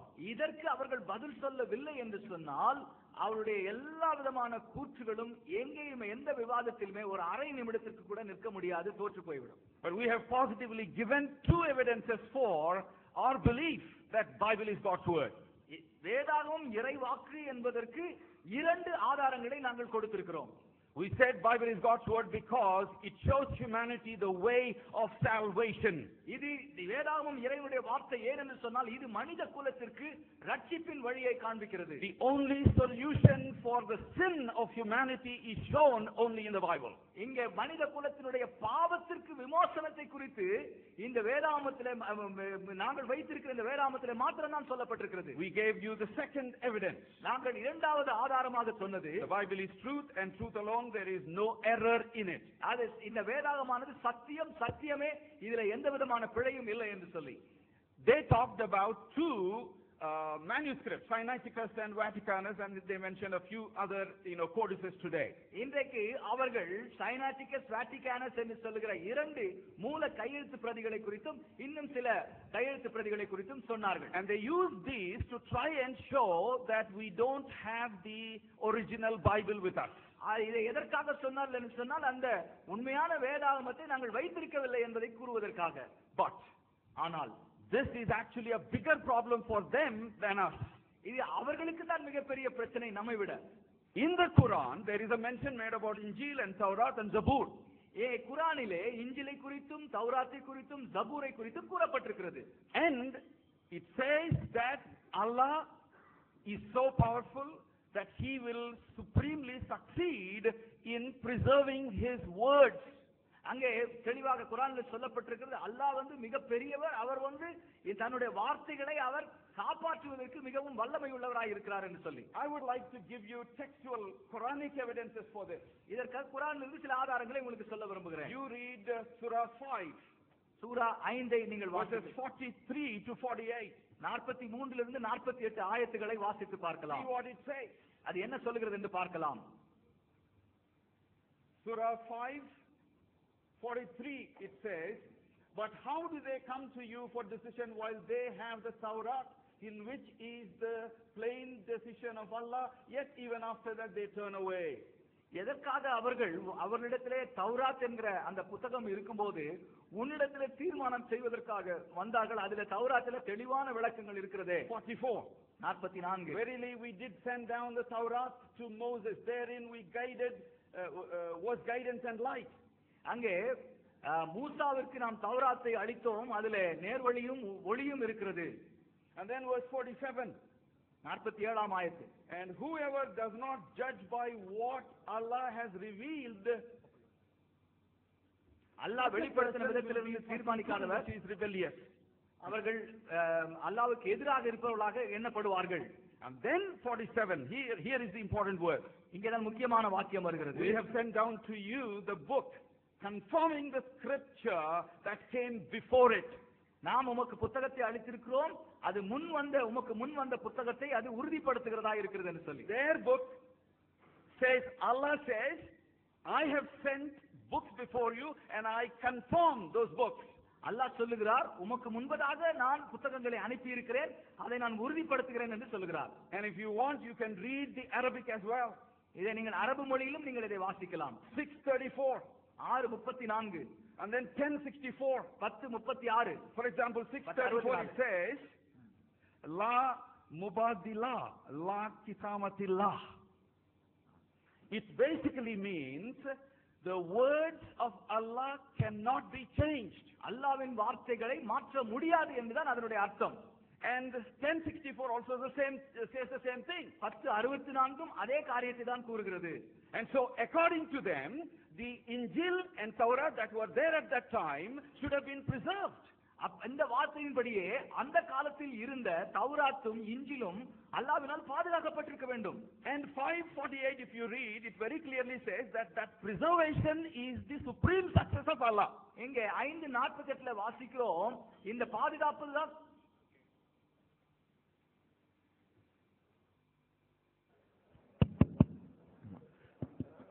சகோதரர்களே, அவங்க சில விஷயங்களை கிளப்பினதுனால அதுக்கு பதில் சொல்ல வேண்டியிருக்குது. அவங்க என்ன சொன்னாங்க, ஜூஸ் டோன்ட் ஹேவ் கிளாஸ் அப்படின்றாங்க, அது தனியாக இடத்துல பார்த்துக்குருவோம். அப்புறம் அவங்க ரொம்ப டிஸ்ஓரியன்டேஷன்ல இருக்க மாதிரி இருக்குது, எங்க இருக்கிறோம் என்ன செய்தியில இருக்கிறோம்னு தெரியவே மாட்டேங்குது. சின் அண்ட் சால்வேஷனை பத்தி இப்ப பேசிக்கிட்டு இருக்கிறாரு ஒருத்தர், ஹோலி குரான் சொல்லி பேசிக்கிட்டு இருக்கிறாரு, இன்னொருத்தர் சின் அண்ட் சால்வேஷன், அதுக்கு தனி தலைப்பு. அதுக்கு அடுத்த மாசம் ஏப்ரல் மாசம் டேட் போட்டு வச்சிருக்குது. ஏப்ரல் மாசம் பேச வேண்டியதை பூக்கான்னு பேசிட்டு இருக்காரு. செய்தி, இடம், நேரம் ஒண்ணுமே புரிய மாட்டேங்குது. அப்புறம் பொலைட் வேர்ட்ஸ், இம்பொலைட் வேர்ட்ஸ் சொன்னாங்க. They started it first. They used unparliament words first. Nonsense, no sense, அதெல்லாம் அவங்க தான் சொன்னாங்க. Just rewind the cassette and see this. அந்த impolite words எல்லாம், unparliament words எல்லாம் they said that. ரெண்டாவது, it's a debate. We will have to call a spade a spade. என்ன இருக்குதோ அப்படிதான் சொல்லணும். அதுல அசிங்கமான வார்த்தைன்னா அசிங்கமா சொல்லணும். கழுத மாதிரி உறுப்புனா கழுத மாதிரி உறுப்பு தான் சொல்ல முடியும். அதுக்கு நாங்க வந்து கழுத மாதிரி உறுப்புங்கிறத பூனைக்குட்டி உறுப்புனா எங்க மாத்த சொல்றீங்க? அது பைபிள்ல என்ன இருக்கோ அதை நாங்க சொல்ல முடியும். அதை வந்து இம்மாரல் மேட்டர்ஸ் பத்தி பேசிக்கிட்டு இருந்தாங்க. நாங்க இம்மாரல் பைபிளை பத்தி பேசிக்கிட்டு இருந்தோம். தென் அப்புறம் சொன்னாங்க, you said that we are working on borrowed intelligence.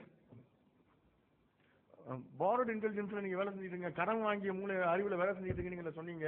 நாங்க அப்படி இல்ல, நீங்க தான் கடன் வாங்கல அறிவுல வேலை செஞ்சுட்டு இருக்கீங்க, நீங்க அடுத்தவங்க தான் கோட் பண்றீங்கிற அர்த்தத்தை கேட்கறாங்க. நாங்க யாரையும் கோட் பண்ணவே இல்லை, நாங்க எல்லாத்தையும் ஒரிஜினலா நாங்களே எடுத்து போட்டிருக்கிறோம். அப்புறம் சொன்னாங்க, எல்லா அகமது இதாத்து அந்த அறிஞர்கள், பெரிய இஸ்லாமிய அறிஞர்கள் எல்லாம் இன்னொரு அறிஞர் எழுதின புத்தகத்துல 119 முரண்பாடுகள் இருக்குது. நாங்க சொல்லவே இல்லை 119 முரண்பாடு, எங்கள்கிட்ட அதை விட அதிகமா இருக்குது. 1000 கணக்குல வச்சிருக்கிறோம். நாங்க ஒரு 500 சில்லற ஸ்லைடு தான் போட்டிருக்கோம். நாங்க ரெடி பண்ணி வச்சிருக்கோம், ஒன்னும் போட முடியல. அது 10-15 தான் போட்டிருக்கிறோம். 500 சில்லற வச்சிருக்கிறோம். ஆனா அவரே வந்து 119 இருக்குன்னு ஒத்துக்கிட்டாரு. ஒத்துக்கிட்டு அதை ஒவ்வொருத்தரா காப்பி அடிக்கிறாங்கிறாங்க. நாங்க அதை காப்பி அடிக்கல, நாங்க போட்டதெல்லாம் புதுசு.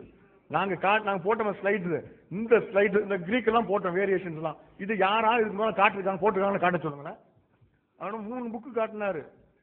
இது எல்லாத்துக்கும் பதில் சொல்லப்பட்டுச்சு. பதில் சொல்லப்பட்டாச்சு தானே, சொல்ல வேண்டியது தானே. நான் இவ்வளவு நேரம் நீங்க சொந்த சரக்கு யூஸ் பண்ண மாட்டேங்கிறீங்க, கடன் வாங்கி அடுத்தவன் எழுதுனதான் சொல்றீங்கன்னு சொன்னேன். இப்ப சொல்றாரு இருக்குது, அப்பவும் சொல்ல மாட்டேங்கிறாரு. கடன் வாங்கியா சொல்லுங்கன்னா அதையும் சொல்ல மாட்டேங்கிறாரு. you're not even working on you're not working on your own intelligence, you're not working on your borrowed intelligence.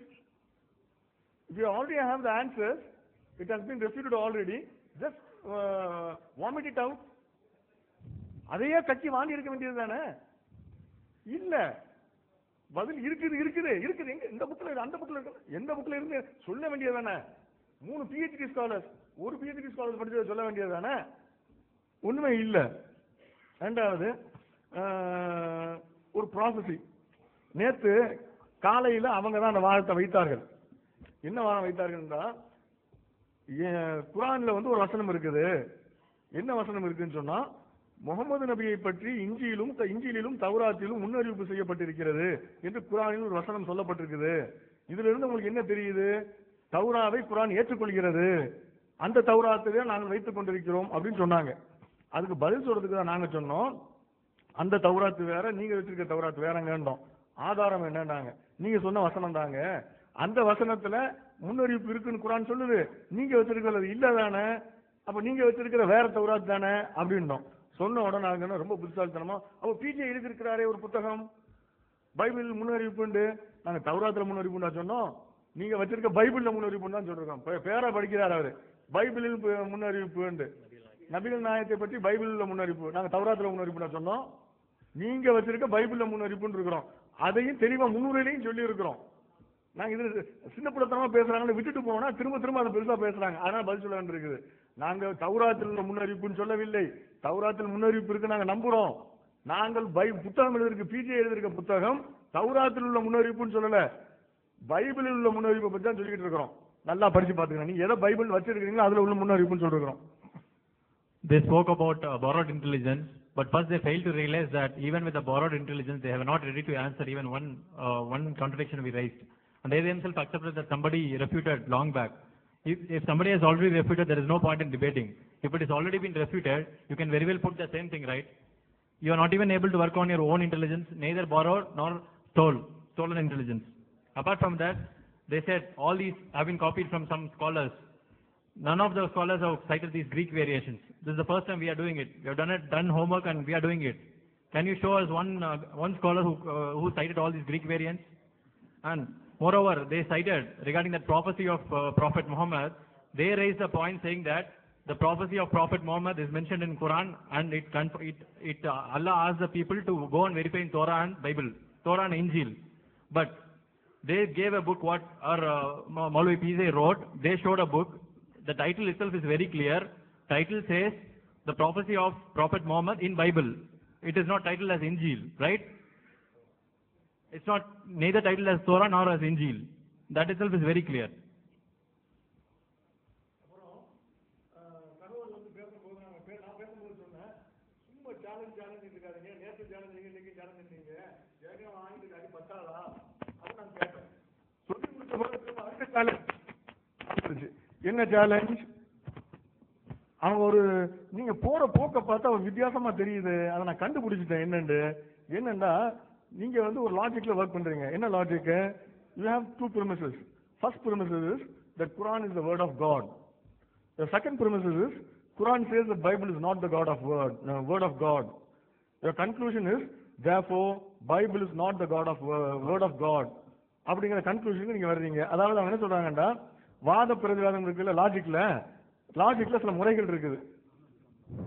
என்னன்னு கேட்டீங்கன்னா, ரெண்டு அடிப்படைகள்ல இருந்து ஒரு முடிவு எடுக்கலாம். என்ன அது முதல் அடிப்படை என்னன்னா, குர்ஆன் வந்து இறைவேதம் அப்படிங்கிறது முதல் அடிப்படை. இரண்டாம் அடிப்படை என்ன? குர்ஆன் சொல்கிறது பைபிள் இறைவேதம் இல்லை. இந்த ரெண்டு அடிப்படையில இருந்து முடிவுக்கு ஒன்று வரலாம். என்ன முடிவுக்கு வரலாம்? இதுல இருந்து என்ன தெரியுதுன்னா, பைபிள் இறைவேதம் இல்லை என்று தெரிகிறது. அப்படிதானே? இதுதான் லாஜிக். ரெண்டு அடிப்படையில இருந்து ஒரு முடிவுக்கு வர்றது தான் லாஜிக்கும்பாங்க. அதுதான் அவர் டெக்னிக்கலா சொல்றாரு. என்ன சொல்றாருன்னா, இந்த ஃபர்ஸ்ட் பிரிமிசஸ், முதல் அடிப்படை என்னன்னு கேட்டா குர்ஆன் வந்து கடவுளுடைய வார்த்தை. ரெண்டாவது பிரிமிசஸ், குர்ஆன் வந்து பைபிள் இறைவேதம் இல்லை என்று சொல்கிறது. இது ரெண்டையும் நீங்க ஏத்துக்கிட்டு முடிவுக்கு வர்றீங்க. என்ன முடிவுக்கு? பைபிள் இறைவேதம் இல்லைங்கிற முடிவுக்கு வர்றீங்க. நான் உங்களை சேலஞ்ச் பண்றேன், நீங்க நிரூபிக்க முடியுமான்றாரு. I accept the challenge. நாங்க முதல்ல சின்ன புள்ளத்தனமா சொல்லிட்டு இருக்கீங்க, அடிக்க எண்ணிக்கிட்டு இருக்கான்னு சொல்லி கிண்டலா சொன்னேன். இப்ப நீங்க திரும்ப சொல்றதுனால அதை ஏத்துக்கிறோம். அந்த சவாலை நாங்கள் ஏற்றுக்கொள்கிறோம். இப்ப நாங்க நிரூபிக்கிறோம். அது மாத்திரம் இல்ல, இன்னொருத்தர் கேட்டாரு. அவர் சொல்றாரு, அந்த இஞ்சில் வேற இந்த இஞ்சில் வேற, அது நீங்களா சொல்றீங்க, அதுக்கு என்ன ஆதாரம்? அந்த ஆதாரத்தை உங்களால் காட்ட முடியுமான்னு கேட்டார். காட்டிக்கிட்டு இருக்கிறோம், காட்டுவோம். நாங்க முடியும் போது அனைவரும் இந்த 10 நிமிஷத்துலயோ அல்லது அடுத்ததுக்குள்ளேயோ முடிச்சு காட்டிடுவோம். அந்த தௌரா வேற இந்த தௌரா வேற, இந்த இஞ்சில் வேற அந்த இஞ்சில், நீங்க வச்சிருக்கிற இஞ்சிலே கிடையாது, நீங்க வச்சிருக்கிற தௌராத்தே கிடையாதுங்கிறத இப்ப நாங்க நிரூபிக்க போறோம். நிரூபிச்சுக்கிட்டே வர்றோம். ஸ்டார்ட் பண்ணி இருக்கிறோம். இப்பதான் முடிவுக்கு வருவோம். அந்த சேலஞ்சை நாங்க அக்செப்ட் பண்ணிக்கிறோம். We have taken up the challenge that we have to argue based on the two premises and then with a conclusion. Now, another person asked from the other side whether we have proofs that the Torah is not the one what is mentioned in Quran. Yes, we are going to prove that. That is what we are doing. And they never touch even on one slide. And by the end of these slides, probably in this sitting or the next one, we'll be able to affirmly say that the Torah and Bible, what you have, is not the one what is mentioned in Quran, Torah and Injil. முதல்ல சொன்ன உங்கள்கிட்ட, இயேசுடைய காலத்தில் இயேசுவிடத்தில் இருந்தது 22க்கும் குறைவான புத்தகம். அதுக்கு ஆதாரம் என்ன காட்டின? ஜோசப்புடைய வரலாற்று நூல்ல அவர் எழுதியிருக்காரு. புக் நம்பர் 1 செக்ஷன் 8ல அவர் என்ன எழுதியிருக்காரு? கான்ட்ரா ஆப்பியானுக்கு எதிராக அப்படிங்கிற நூல்ல அவர் என்ன எழுதியிருக்காரு? அவர் வந்து எப்ப உள்ளவர்னு சொன்னா கிபி 30ல பிறந்தார். அவர் 30ல் பிறந்து கிபி 100ல இறக்கிறார். இந்த புத்தகம் எப்போ எழுதப்பட்டதுன்னா தோராயமாக கிபி 70 என்று சொல்லப்படுகிறது. ஆனா அவர் இறந்தது 100ல. இந்த 70ல இருந்து 100க்குள்ள ஏதோ தேதியில வச்சுக்கிறீங்களா, அந்த டேட்ல எழுதியிருக்காரு. அதுல என்ன சொல்றாரு? நம்மள்ட்ட இருக்கக்கூடிய புனிதமான புத்தகத்தில் 22 நூல்கள் தான் இருக்குது. அதுல 5 மோசையுடையது, 13 வந்து தீர்க்கதரிசிகள் ப்ராஃபட்ஸ் உடையது, 4 வந்து துதிப்பாடல்கள் உடையது அப்படிங்கிறார். 4 துதிப்பாடல்கள் அவர் சொல்றார்.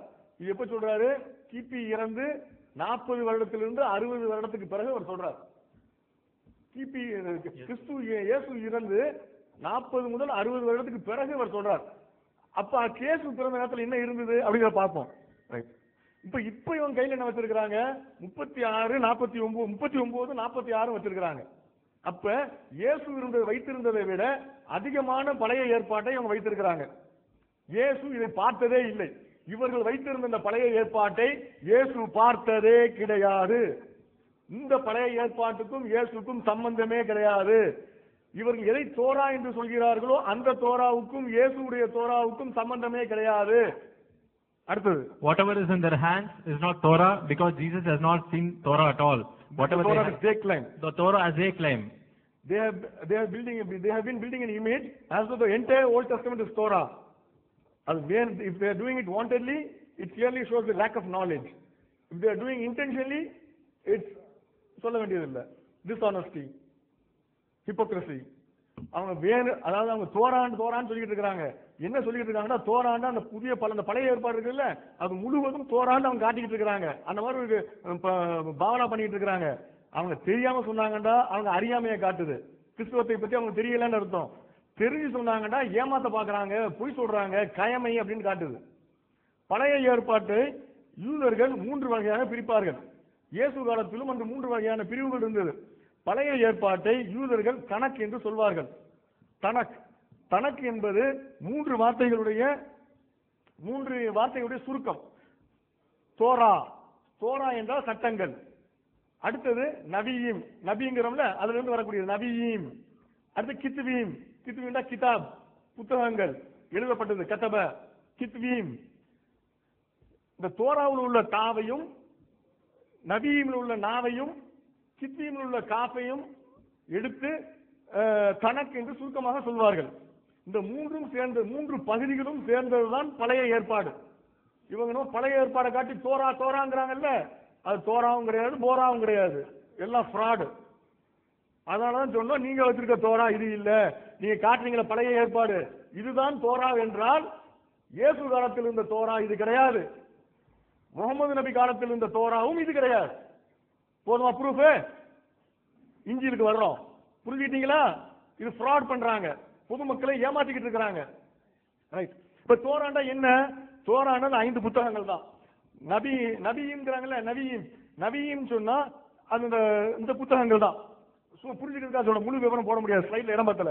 இந்த ரைட்டிங்ஸ் கித்வீம்ங்கிறதுல Psalms, Proverbs, Job, Ruth, Songs of Songs, உன்னத பாட்டு, இந்த இதுகள் எல்லாம் ரைட்டிங்ஸ் சொல்லுவாங்க. சரியா? இந்த 3 பகுதிகள் அந்த பழைய ஏற்பாட்டில் இருக்குது. இதுல இந்த ரைட்டிங்ஸ்ங்கிறதுல எழுத்துக்கள், கித்வீம்ங்கிறதுல இந்த சாம்ஸை மட்டும் நாங்கள் கோடு போடாம விட்டுருக்கோம். அதுக்கு ஒரு காரணத்தோட தான் போட்டிருக்கிறோம். Next slide. All that was in Old Testament can be categorized into Tanakh, Torah, Nevi'im and Ketuvim. If the list clearly says that what all is present in Torah, Nevi'im and Ketuvim, these comprise the Old Testament and not the one what they claim, what they have in their hands. Jesus only had the Torah, Nevi'im and Psalms. இயேசு கையில வைத்திருந்த பைபிளில் இந்த பகுதிகள் மட்டும்தான் இருந்தது. earlier slide, முந்தின slide. இந்த கீழே கோடு போட்டிருக்க பாருங்க, இது ஒன்றுமே இயேசு கையில இல்ல. பழைய ஏற்பாடுன்னு இவங்க வச்சிருக்காங்களே, இது ஒண்ணுமே இயேசுட்ட கிடையவே கிடையாதுங்க. இயேசுட்டே இல்ல, அப்புறம் முகமது நபிட்ட இருந்துச்சா இல்லையாங்கிற ஏன் கேள்விக்கு வர்றீங்க? இயேசுவே வைத்திராத ஒரு பழைய ஏற்பாட்டை கையில வச்சுக்கிட்டு கடவுளுடைய வார்த்தை என்று பாவனா காட்டிக்கிட்டு இருக்கிறீங்க. இயேசுவிடம் இது இருந்தது இல்லை. ஆதாரம் வேணுமா? நான் சொல்ல வேண்டியது அவங்களுக்கு தெரியும். இது மக்களுக்காக தான் சொல்றோம். மக்களுக்காக சொல்றோம்னா அது ஒரு இதாக்கிட்டாங்க.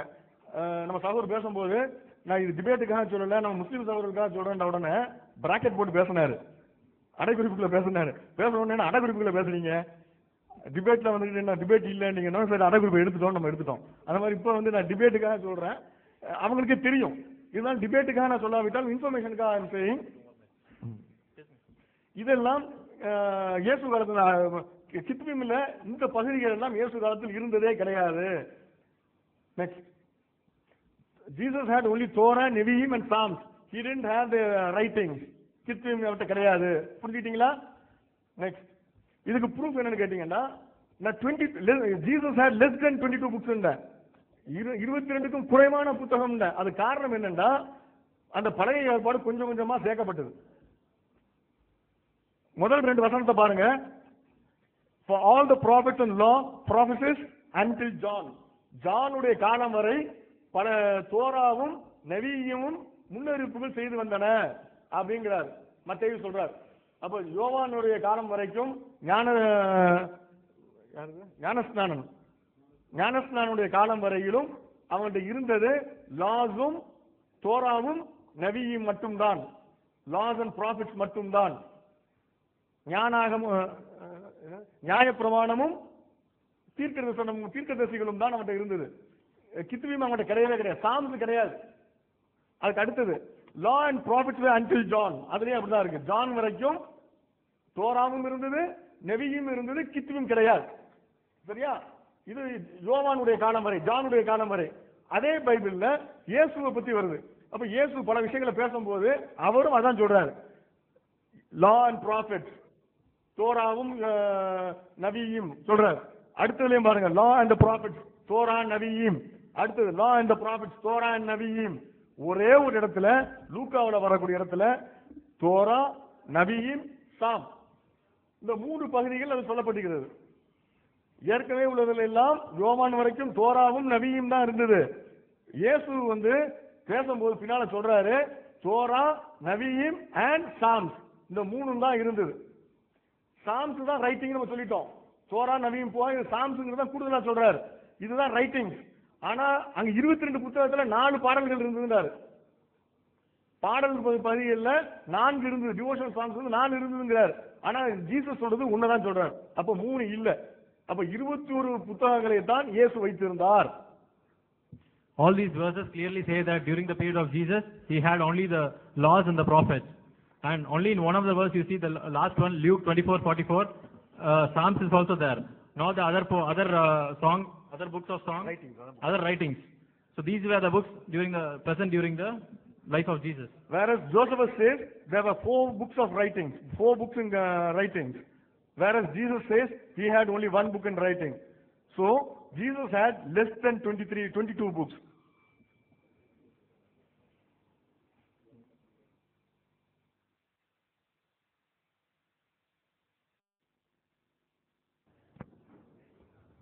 நண்பர்களே, அருமையான நண்பர், நல்ல அந்த டைமிங் கேப் கிடைக்கும் போது மக்கள் தூங்கிடக்கூடாது, நல்லா அப்படி ஆக்ஷன்லாம் பண்ணி இப்படி காமெடி எல்லாம் பண்றாரு. இது என்ன சொல்றதுன்னு தெரியல.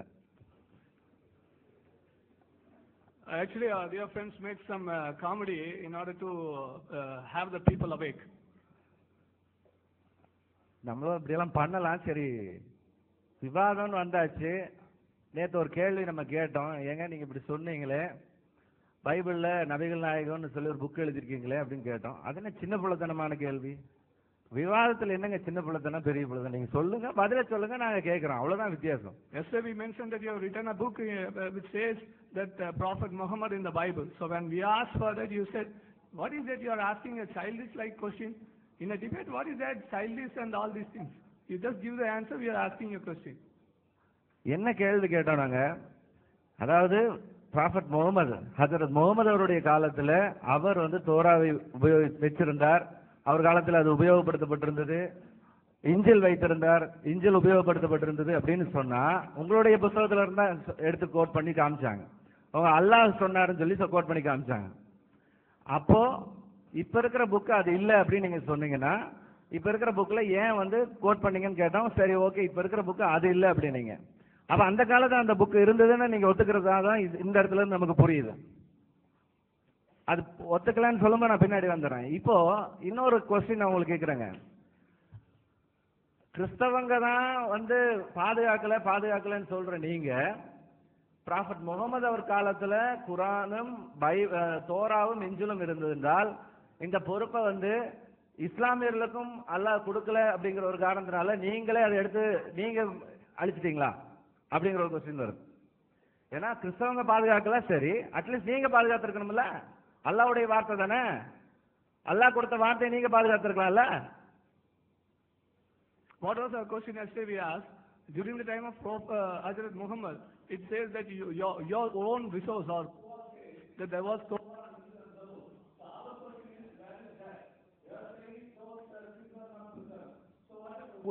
who's having the responsibility? That was the book was given by Allah according to your own Quran. So you also have the responsibility to preserve that. So where is that? அப்ப நீங்க சொல்லலாம், இல்ல எங்களுக்கு பொறுப்பு இல்லை அப்படின்னா அல்லாஹ் குர்ஆன்ல ஏன் சொல்லி இருக்கணும்? பழைய புத்தகத்து நபிமார்களை நீங்க நம்புங்க, ஏன் சொல்லணும்? பழைய சொல்லு. If you don't have if you say that we don't have that responsibility, then why Allah has to say in the Quran that you believe in the earlier prophets? அதுல நேர்வழி இருக்கிறது அப்படின்னு சொல்லி நேர்வழி இருந்தது இப்படி சொல்லும் பொழுது, அந்த நேர்வழி இருக்கிற புத்தகத்தை உங்க இடம் வரைக்கும் பாதுகாக்கப்பட்டு வந்திருக்கு அப்படின்னும் பொழுது நீங்க ஏன் அதை பாதுகாக்காம போனீங்க? அல்லது அல்லாஹ் ஏன் உங்க மூலமா அதை பாதுகாக்கல? Till the time of Islam began, if that Allah says that in that the Injil or the Bible, the Torah has the true guidance and the light, and that was preserved until your time, then why you didn't preserve after that, or why Allah didn't preserve after you, after that Islam the time? முதல்ல இருந்தே பாத்தீங்கன்னா double standard இதைத்தான் நாங்க நேத்துல இருந்து உங்களுக்கு சொல்லிட்டு வரோங்க. Since yesterday we've been showing that this is the double standard. ஆபாசமான வார்த்தைகள் இருக்கு, கதைகள் இருக்கு அப்படிலாம் சொன்னாங்க. நம்ம நிறைய கதைகள்லாம் எடுத்து வச்சிருக்கோம், அதெல்லாம் நம்ம இன்னும் ப்ரொசீட் பண்ணல. ஆனா நேத்து பாத்தீங்கன்னா நாங்க எடுத்து சொன்னோம், ஏங்க அதுல கதைகள் இருக்கு சரி, ஆனா ப்ராஃபட் முகமது அவங்க பாத்தீங்கன்னா தன்னுடைய வாழ்நாள்ல வந்து ஒருத்தன் வந்து நான் விபச்சாரம் செய்துட்டேன்னு சொல்லும் பொழுது, இல்லப்பா நீ வந்து முத்தம் தான் கொடுத்துருப்ப அப்படி இப்படின்னு ஆபாசமா இருந்த காரியங்கள்லாம் சொல்லிட்டு, இல்ல அப்படின்னு அந்த ஆளே வந்து கமிட் பண்றாரு, நான் விபச்சாரம் செய்தேன், இல்ல நீ போ, நீ வந்து விபச்சாரம் செஞ்சிருக்க மாட்ட, நீ வந்து முத்தம் தான் கொடுத்துருப்ப அப்படிலாம் சொல்லி அந்த வார்த்தைகள்லாம் நாங்க சொல்லி அதுக்கு மறுபடியும் விரும்பல. அப்போ இதை வந்து செய்யன்னு சொல்ற மாதிரி இருக்கு, பைபிள் வந்து செய்யன்னு சொல்லலையே, நீங்க செய்யன்னு சொல்லி இருக்கிற மாதிரி இருக்கு, இது வந்து ஆபாசம் இல்லையா அப்படின்னு தான் நாங்க கேட்டோம். Actually, yesterday you were saying about the pornography, all the immoral things that the illegal things that is in the Bible. So what we have shown, actually, the Bible didn't just encourage you to do that. Bible was just telling that if you do that, you will be punished.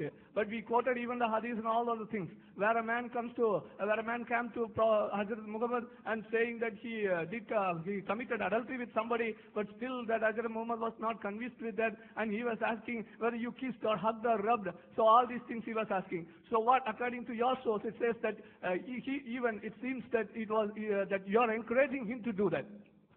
நீங்க அதோட நிறுத்தினால நாங்களும் அதோட நிறுத்தி வச்சிருக்கோம். இன்னும் நீங்க எடுத்து அதை பத்தி பேசும்போது நாங்களும் பேசுறோம், அதுக்கு வந்து எந்த விதமான தடையும் கிடையாது. உங்களுக்கு அப்படி பேசணும்னு ஆசைப்பட்டா நாங்களும் பேசுறோம், அதுல ப்ராப்ளம் இல்லை. ஆனா இன்னொரு விஷயத்தையும் நான் உங்களுக்கு சொல்லுங்க. அவங்க ஒரு படத்தை போட்டு காமிச்சிட்டு இப்படித்தான் வந்து பாதுகாக்கிறாங்க அப்படின்னு சொன்னாங்க. நான் ஒரு படத்தையும் உங்களுக்கு காமிக்கிறேங்க. Yeah, they've shown a picture and some bits of paper, and they said, this is how you preserved your manuscripts, and now we are also showing the picture. You see the picture. This is how they preserve their manuscripts. இது leg பீஸ்னு தான் நினைச்சிடாதீங்க. This is not leg piece you eat in the chicken stall or something. என்ன காரணம்னா இதுதான் ஹசரத் முகமது அவர்கள் காலத்துல கரெக்டா எழுதப்பட்ட ஸ்கிரிப்சர். அந்த ஸ்கிரைப் அவங்க வந்து இந்த நேற்று வந்து என்ன சொன்னாங்க, ஆட்டோகிராஃப் பத்தி பேசினாங்க. ஆட்டோகிராஃப் எப்படி தாங்க இருந்தது? So actually they were asking for autograph of the Gospels and all these things. So this is the autograph. It was written during the time of Hazrat Muhammad. How he was speaking, and this was that early manuscripts, if according to Quran. ஒரிஜினலா இந்த மாதிரி autograph எல்லாத்தையும் manuscript அவங்க பாதுகாத்துருக்கணும்னா ஒரு பெரிய godown மாதிரி சேமிச்சு இன்னைக்கு இது மாதிரி இருக்கிறத காமிச்சு தான் அவங்க வந்து அதை வந்து கிளைம் பண்ணுங்க, ஒரிஜினல் அல்லாஹ் பாதுகாத்துருக்காருன்னு சொல்லி. If they challenge that Allah has preserved what was the early manuscripts, if they challenge that Allah has preserved everything that He has given, and they should have a godown to keep all these things like this. இதுல word by word வந்து நாங்க சரியா இருக்கிறோம்ன்றத அவங்க இதுல வந்து நிரூபிச்சு காமிச்சதான் இது வந்து சரியா அல்லாஹ் பாதுகாத்தார் அப்படிங்கிறதுக்கு அர்த்தங்க. They should prove that all these things what we have today's Quran, everything is according to word by word with this what is that manuscript.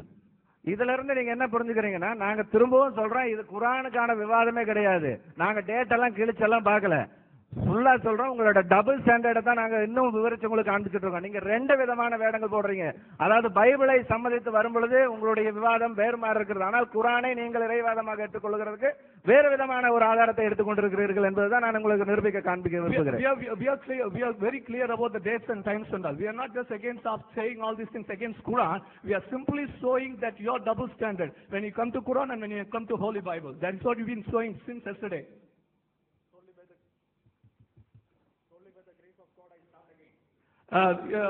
தேவனுடைய கிருபையினாலே நான் மீண்டுமாக தொடங்குகிறேன். Our brothers have raised some few questions. நம்முடைய நண்பர்கள் சகோதரர்கள் சில கேள்விகள் எழுப்பினார்கள். I will be answering those though they haven't answered any of my questions. என்னுடைய ஒரு கேள்விக்கும் அவர்கள் பதில் கொடுக்காது இருக்கிற நேரத்திலும் கூட அவருடைய கேள்விக்கு நாங்க பதில் கொடுக்கிறோம். Their questions are out of ignorance. அவருடைய கேள்விகள் எல்லாம் பாத்தீங்கன்னா அறியாமையின் அடிப்படையில் இருந்ததான கேள்விகள். They quoted Josephus and said Josephus had only 22 books. அவர்கள் ஜோசிபஸுடைய குறிப்பை சொல்லிட்டு அதுல 22 புத்தகம் தான் இருந்தது என்று குறிப்பிட்டார்கள். Sir, have you checked with any Jew what those 22 books were? அந்த யோசிபஸ் குறிப்பிட்ட 22 புத்தகத்தை யூதர்களோடு கம்பேர் பண்ணியிருக்கிறீங்களா? யூதர்களுடைய 22 புத்தகம் என்னவென்று நீங்கள் பார்த்திருக்கிறீங்களா? The 12 minor prophets were considered as one book in Josephus. 12 சிறிய தீர்க்கதரிசிகள் என்று சொல்லப்படுகிற அந்த புத்தகங்கள் யோசேப்பு புத்தகத்துல ஒரு புத்தகமாக சொல்லப்பட்டிருக்கு. Jeremiah and Lamentation was considered as one. எரேமியாவும் அதன் புலம்பலும் ஒரு புத்தகமாக சொல்லப்பட்டிருக்கு. The different divisions, there were different divisions at the time of Josephus, but those were exactly the 39 books that we have right now. யோசேப்புடைய காலத்துல இருந்ததான வெவ்வேறு பிரிவுகள், வேறுபட்ட பிரிவுகள் தான் இன்றைக்கு நம்முடைய 39 புத்தகங்களாகிய பழைய ஏற்பாட்டின் அத்தனை பிரிவுகளும். And a Muslim is not somebody to decide it. It should be the Jews who should be saying that. இதை தீர்மானம் பண்ணுவது ஒரு முஸ்லிமோ இஸ்லாமியர்களோ அல்ல, இருக்கக்கூடாது. இதை தீர்மானம் பண்ண வேண்டிய இந்த வேதத்தை கொண்டிருக்கிற யூதர்கள். This is the Jewish publication, Bible published by the Jewish Publication Society, and they have exactly the 39 books that we have. இதுதான் யூதர்களுடைய பப்ளிகேஷன் ஆகிய இந்த புத்தகம்னா அவர்கள் 39 புத்தகம் என்பதை மிக சரியாக அதை சொல்லி இருக்கிறார்கள். And he also said Torah does not mean the entire Old Testament. அவர் சொன்னாரு தோராங்கிறது இவர்கள் கிறிஸ்தவர்கள் நினைச்சிட்டு இருக்கிற மாதிரி முழு வேதாகமம் முழு பழைய ஏற்பாடு அல்ல என்று அவர் சொன்னார். The Torah can mean the five books of Moses. Torah என்பது மோசேயுடைய 5 புத்தகங்களை குறிக்கும். The Torah can mean the entire Old Testament also. முழு பழைய ஏற்பாட்டையும் இந்த தோரா என்பது குறிக்கும். The Jews used that word like that. அந்த யூதர்கள் அப்படித்தான் அந்த வார்த்தையை உபயோகப்படுத்தினார்கள். For example, our own Lord Jesus Christ, உதாரணமாக நம்முடைய ஆண்டவர் இயேசு கிறிஸ்து in John chapter 10 verse 34, யோவான் 10வது அதிகாரத்தின் 34வது வசனத்திலே he quoted the Psalms and quoted it as Torah. அவர் சங்கீத புத்தகத்தை தோரா என்று குறிப்பிடுகிறதை பார்க்கிறோம். It is not Muslims who decide how to use a word. இந்த வார்த்தை எப்படி உபயோகப்படுத்த வேண்டும் என்று இஸ்லாமியர்கள் தீர்மானிக்க கூடாது. We go by what our Lord Jesus Christ said. நம்முடைய ஆண்டவர் என்ன சொன்னாரோ அதன் அடிப்படையில் தான் நாம் போக இருக்கிறோம். They have no value for what Hazrat Muhammad said. They have been dismissing my questions when I have been showing that Hazrat Muhammad said like this, but we value what our Lord Jesus Christ said and we go by what he says. நாம் ஹஜ்ரத் முகமது சொன்னார் என்று சொல்லி குறிப்பிட்ட வார்த்தைகளை சொன்னபோது அதன் அடிப்படையில் அவர்கள் எதையுமே சொல்லவில்லை. ஆனால் ஆண்டவர் இயேசு கிறிஸ்துவின் வார்த்தை என்று நம்ம சொல்லும்போது அதற்கு அவர்கள் விளக்கம் கற்பித்துக் கொண்டிருக்கிறார்கள். In fact, by saying that, they are exposing their ignorance of their own religion. அதை சொல்லுவதன் மூலமாக அவர்கள் தங்கள் சொந்த மார்க்கத்தின் அறியாமையை வெளிப்படுத்திக் கொண்டிருக்கிறார்கள். In Tafsir of Ibn Kathir, I have been quoting this Tafsir of Ibn Kathir volume 4, page number 178 to 179. Ibn Kathir says it was common among the companions of the Muhammad or the Salafs to call the entire scripture of the people of the book as Torah. Ibn கபீருடைய volume 4 பக்கம் 178 179ல பார்க்கிறோம். ஹஜ்ரத் முகமதுடைய கம்பெனியர்களுக்கு மத்தியிலே அங்கே முழு பழைய ஏற்பாட்டின் Torah என்று குறிப்பிடுவது, அப்படி தோரா என்று கூறுவது வழக்கமாக இருந்தது. The words can have different meanings. ஒருவேளை இந்த வார்த்தைக்கு வேறு அர்த்தங்கள் இருக்கலாம். He is showing his ignorance all the time. அவர் தன்னுடைய அறியாமையை தான் எல்லா நேரத்திலும் நல்லா பேசி காட்டுறார். And he has been quoting books from the reference books which are referred in the Bible as though those were included as a part of canon. அவர் வேதாகமத்தில் குறிப்பிடப்படாத சில புத்தகங்களை ஏதாவது தள்ளுபடி ஆகமத்தில் குறிப்பிடப்பட்டது போல சொல்றார். Just because the Bible says book of Jasher in Joshua chapter 10 verse 13, யோசுவா 10:13ல யாசேருடைய புத்தகத்தை பற்றி பார்க்கிறோம். that doesn't mean that Bible said it is also referred there. That is it. The Bible didn't say that was a revelation which is included in the Bible. யாசேருடைய புத்தகத்தை பற்றி வேதாகமம் குறிப்பிடுவதனால இந்த வெளிப்பாடு அதிலேயும் இருக்கிறது, அதுவும் நிறைவேறும் என்று பைபிள் சொல்லல, அதிலும் குறிப்பிடப்பட்டிருக்கிறது என்றதான ஒரு அடைமொழியை தான் என்று கொடுத்திருக்கிறது. There is absolutely no indication that we have lost any revelation. நாம் நமக்கு கொடுக்கப்பட்டதான எந்த வெளிப்பாடுகளையும் தொலைத்திருக்கிறோம் என்பதற்கு எந்த விதமான அடையாளம் கிடையாது. If at all we have to speak about losing any revelation, it is they who have to have worried. ஒருவேளை கொடுக்கப்பட்ட வெளிப்பாடுகளை இழந்திருக்கிறீர்கள் தொலைத்திருக்கிறீர்கள் என்று சொல்லி பேசுவது என்று சொன்னால் அவர்கள் தான் கொடுக்கப்பட்ட ஏராளமான வெளிப்பாடுகளை தொலைத்திருக்கிறார்கள். I will give you the reason. அதற்கு நான் உங்களுக்கு காரணத்தை கொடுப்பேன். In Sahih Bukhari volume 7 hadith number 573, சஹீஹ் புகாரி வால்யூம் 7 ஹதீஸ் நம்பர் 573ல it is said that when before Hazrat Muhammad died, Hazrat Muhammad அவர்கள் மரிப்பதற்கு முன்பதாக, just before 3 or 4 days before he died, அவர் மரணத்தின் 3 நாட்களுக்குள்ளாக, அந்த மரணத்தின் முன்பதாக, listen to this carefully, இதை கொஞ்சம் கவனமா கவனிங்க. he wanted to give some teaching to the Muslims after which they will never go astray. அவர் சொன்னாரு, நான் சாக போறதுக்கு முன்னாடி உங்களுக்கு சில போதனைகளை கொடுக்க விரும்புறேன், இந்த போதனைகளை வாங்கினதுக்கு அப்புறம் நீங்க வழி விலகி போக மாட்டீர்கள் என்று சொல்லி ஒரு போதனையை கொடுக்க அவர் விரும்பினார். Quran was not sufficient. He said, after which you will never go astray. இவர்களுடைய கருத்துப்படி அப்பொழுது குர்ஆன் இருந்தாலும் கூட அவர் சொல்லுகிற கருத்துப்படி குர்ஆன் போதுமானதாக இல்லை. நான் ஒரு காரியத்தை கொடுக்க விரும்புகிறேன், இதை கொடுத்த பிறகு நீங்கள் வழிவிலகி போக மாட்டீர்கள். But what happened to that revelation? ஆனா அந்த வெளிப்பாட்டுக்கு என்ன நடந்துச்சு தெரியுமா? There was another companion called Umar. அவருக்கு இன்னொரு தோழர் இருந்தார், உமர் என்று அழைக்கப்பட்டவர். Umar stopped Allah's prophet from giving that teaching. அல்லாஹ்வின் தீர்க்கதரிசியாக நபியாக அனுப்பப்பட்டதான அருமையான ஹஜ்ரத் முகமது அந்த போதனையை கொடுப்பதிலிருந்து இந்த உமர் அவரை தடுத்து விட்டார். Umar said, this Hazrat Muhammad is in unstable mind. அவர் சொன்னார், இந்த ஹஜ்ரத் முகமது அவர்கள் இந்த மாதிரி சரியான நினைவு சரியான சிந்தனையில இல்லை என்று சொன்னார். The last prophet giving the most important teaching, he was not able to deliver that. இறைவனுடைய கடைசி தூதராக அறியப்பட்டதான முகமது அவர்கள் தன்னுடைய கடைசி காரியத்தை அறிவிக்க வேண்டியதென்றால் அதை அறிவிக்க முடியாமல் அவர் தடை செய்யப்பட்டார். If at all, if there is any group that has lost the most important revelation, it is the Muslims.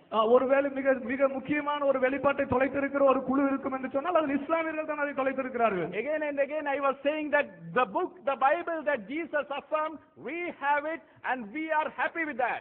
எங்களுக்கு நான் மீண்டும் மீண்டுமாக திரும்ப சொல்லுகிற காரியம், இயேசு வேதாகமமாக உபயோகப்படுத்தின பழைய ஏற்பாடுகள் எங்களிடத்தில் இருக்கிறது, அவர் சொன்ன காரியங்கள் இடத்தில் இருக்கிறது. However, they can never ever get that revelation or the teaching that Muhammad wanted to give.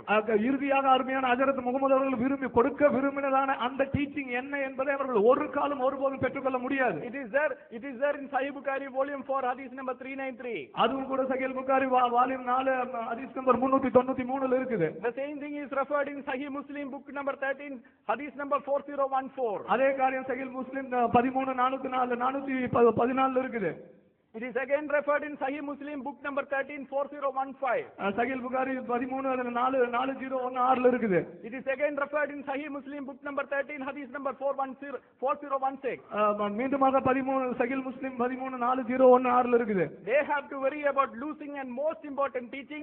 We don't have to worry about anything.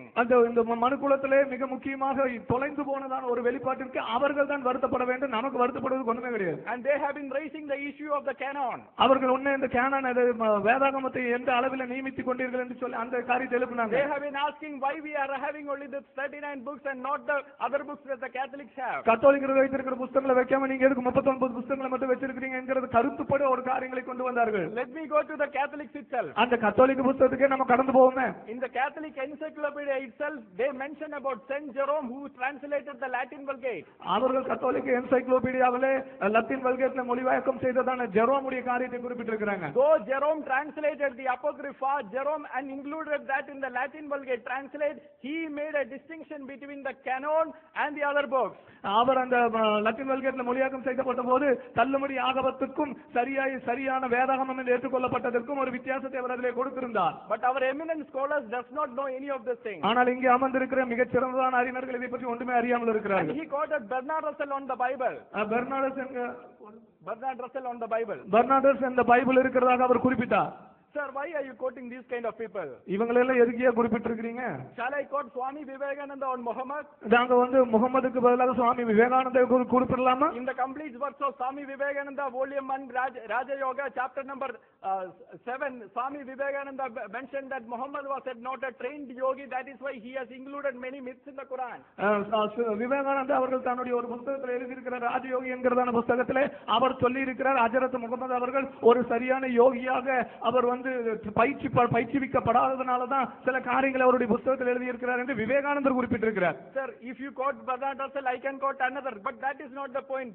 You can quote other scholars, I can quote other scholars, but what Hazrat Muhammad said about the Bible and what Jesus Christ said about the Bible should be the most important thing for what Hazrat Muhammad said should be the most important thing for a Muslim, and what Jesus Christ said should be the most important thing for a Christian. Why are we going away from that? பைபிளை பத்தி பெர்னாண்டஸ் என்ன சொன்னாருங்கிறது முக்கியமல்ல.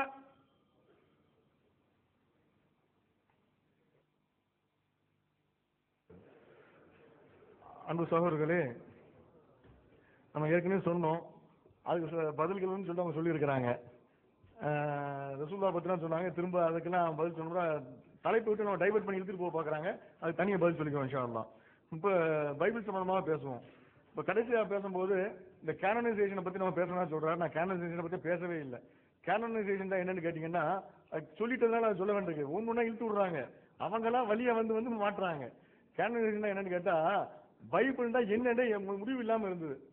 Meeting போடுவாங்க, கூட்டமா meeting போட்டு பாதிரிமார்கள், இந்த search father இருந்தாங்கல்ல, அவங்க எல்லாம் கூட்டமா போட்டு இந்த பைபிளை வச்சுக்கலாமா, வச்சுக்கலாம், கையத்துக்கு மெஜாரிட்டி வந்துருச்சு, வச்சுக்கலாம். இப்படிதான் பைபிள்ல சேர்த்தாங்க. இதுக்கு பேர் தான் கேனனைசேஷன்ங்கிறது.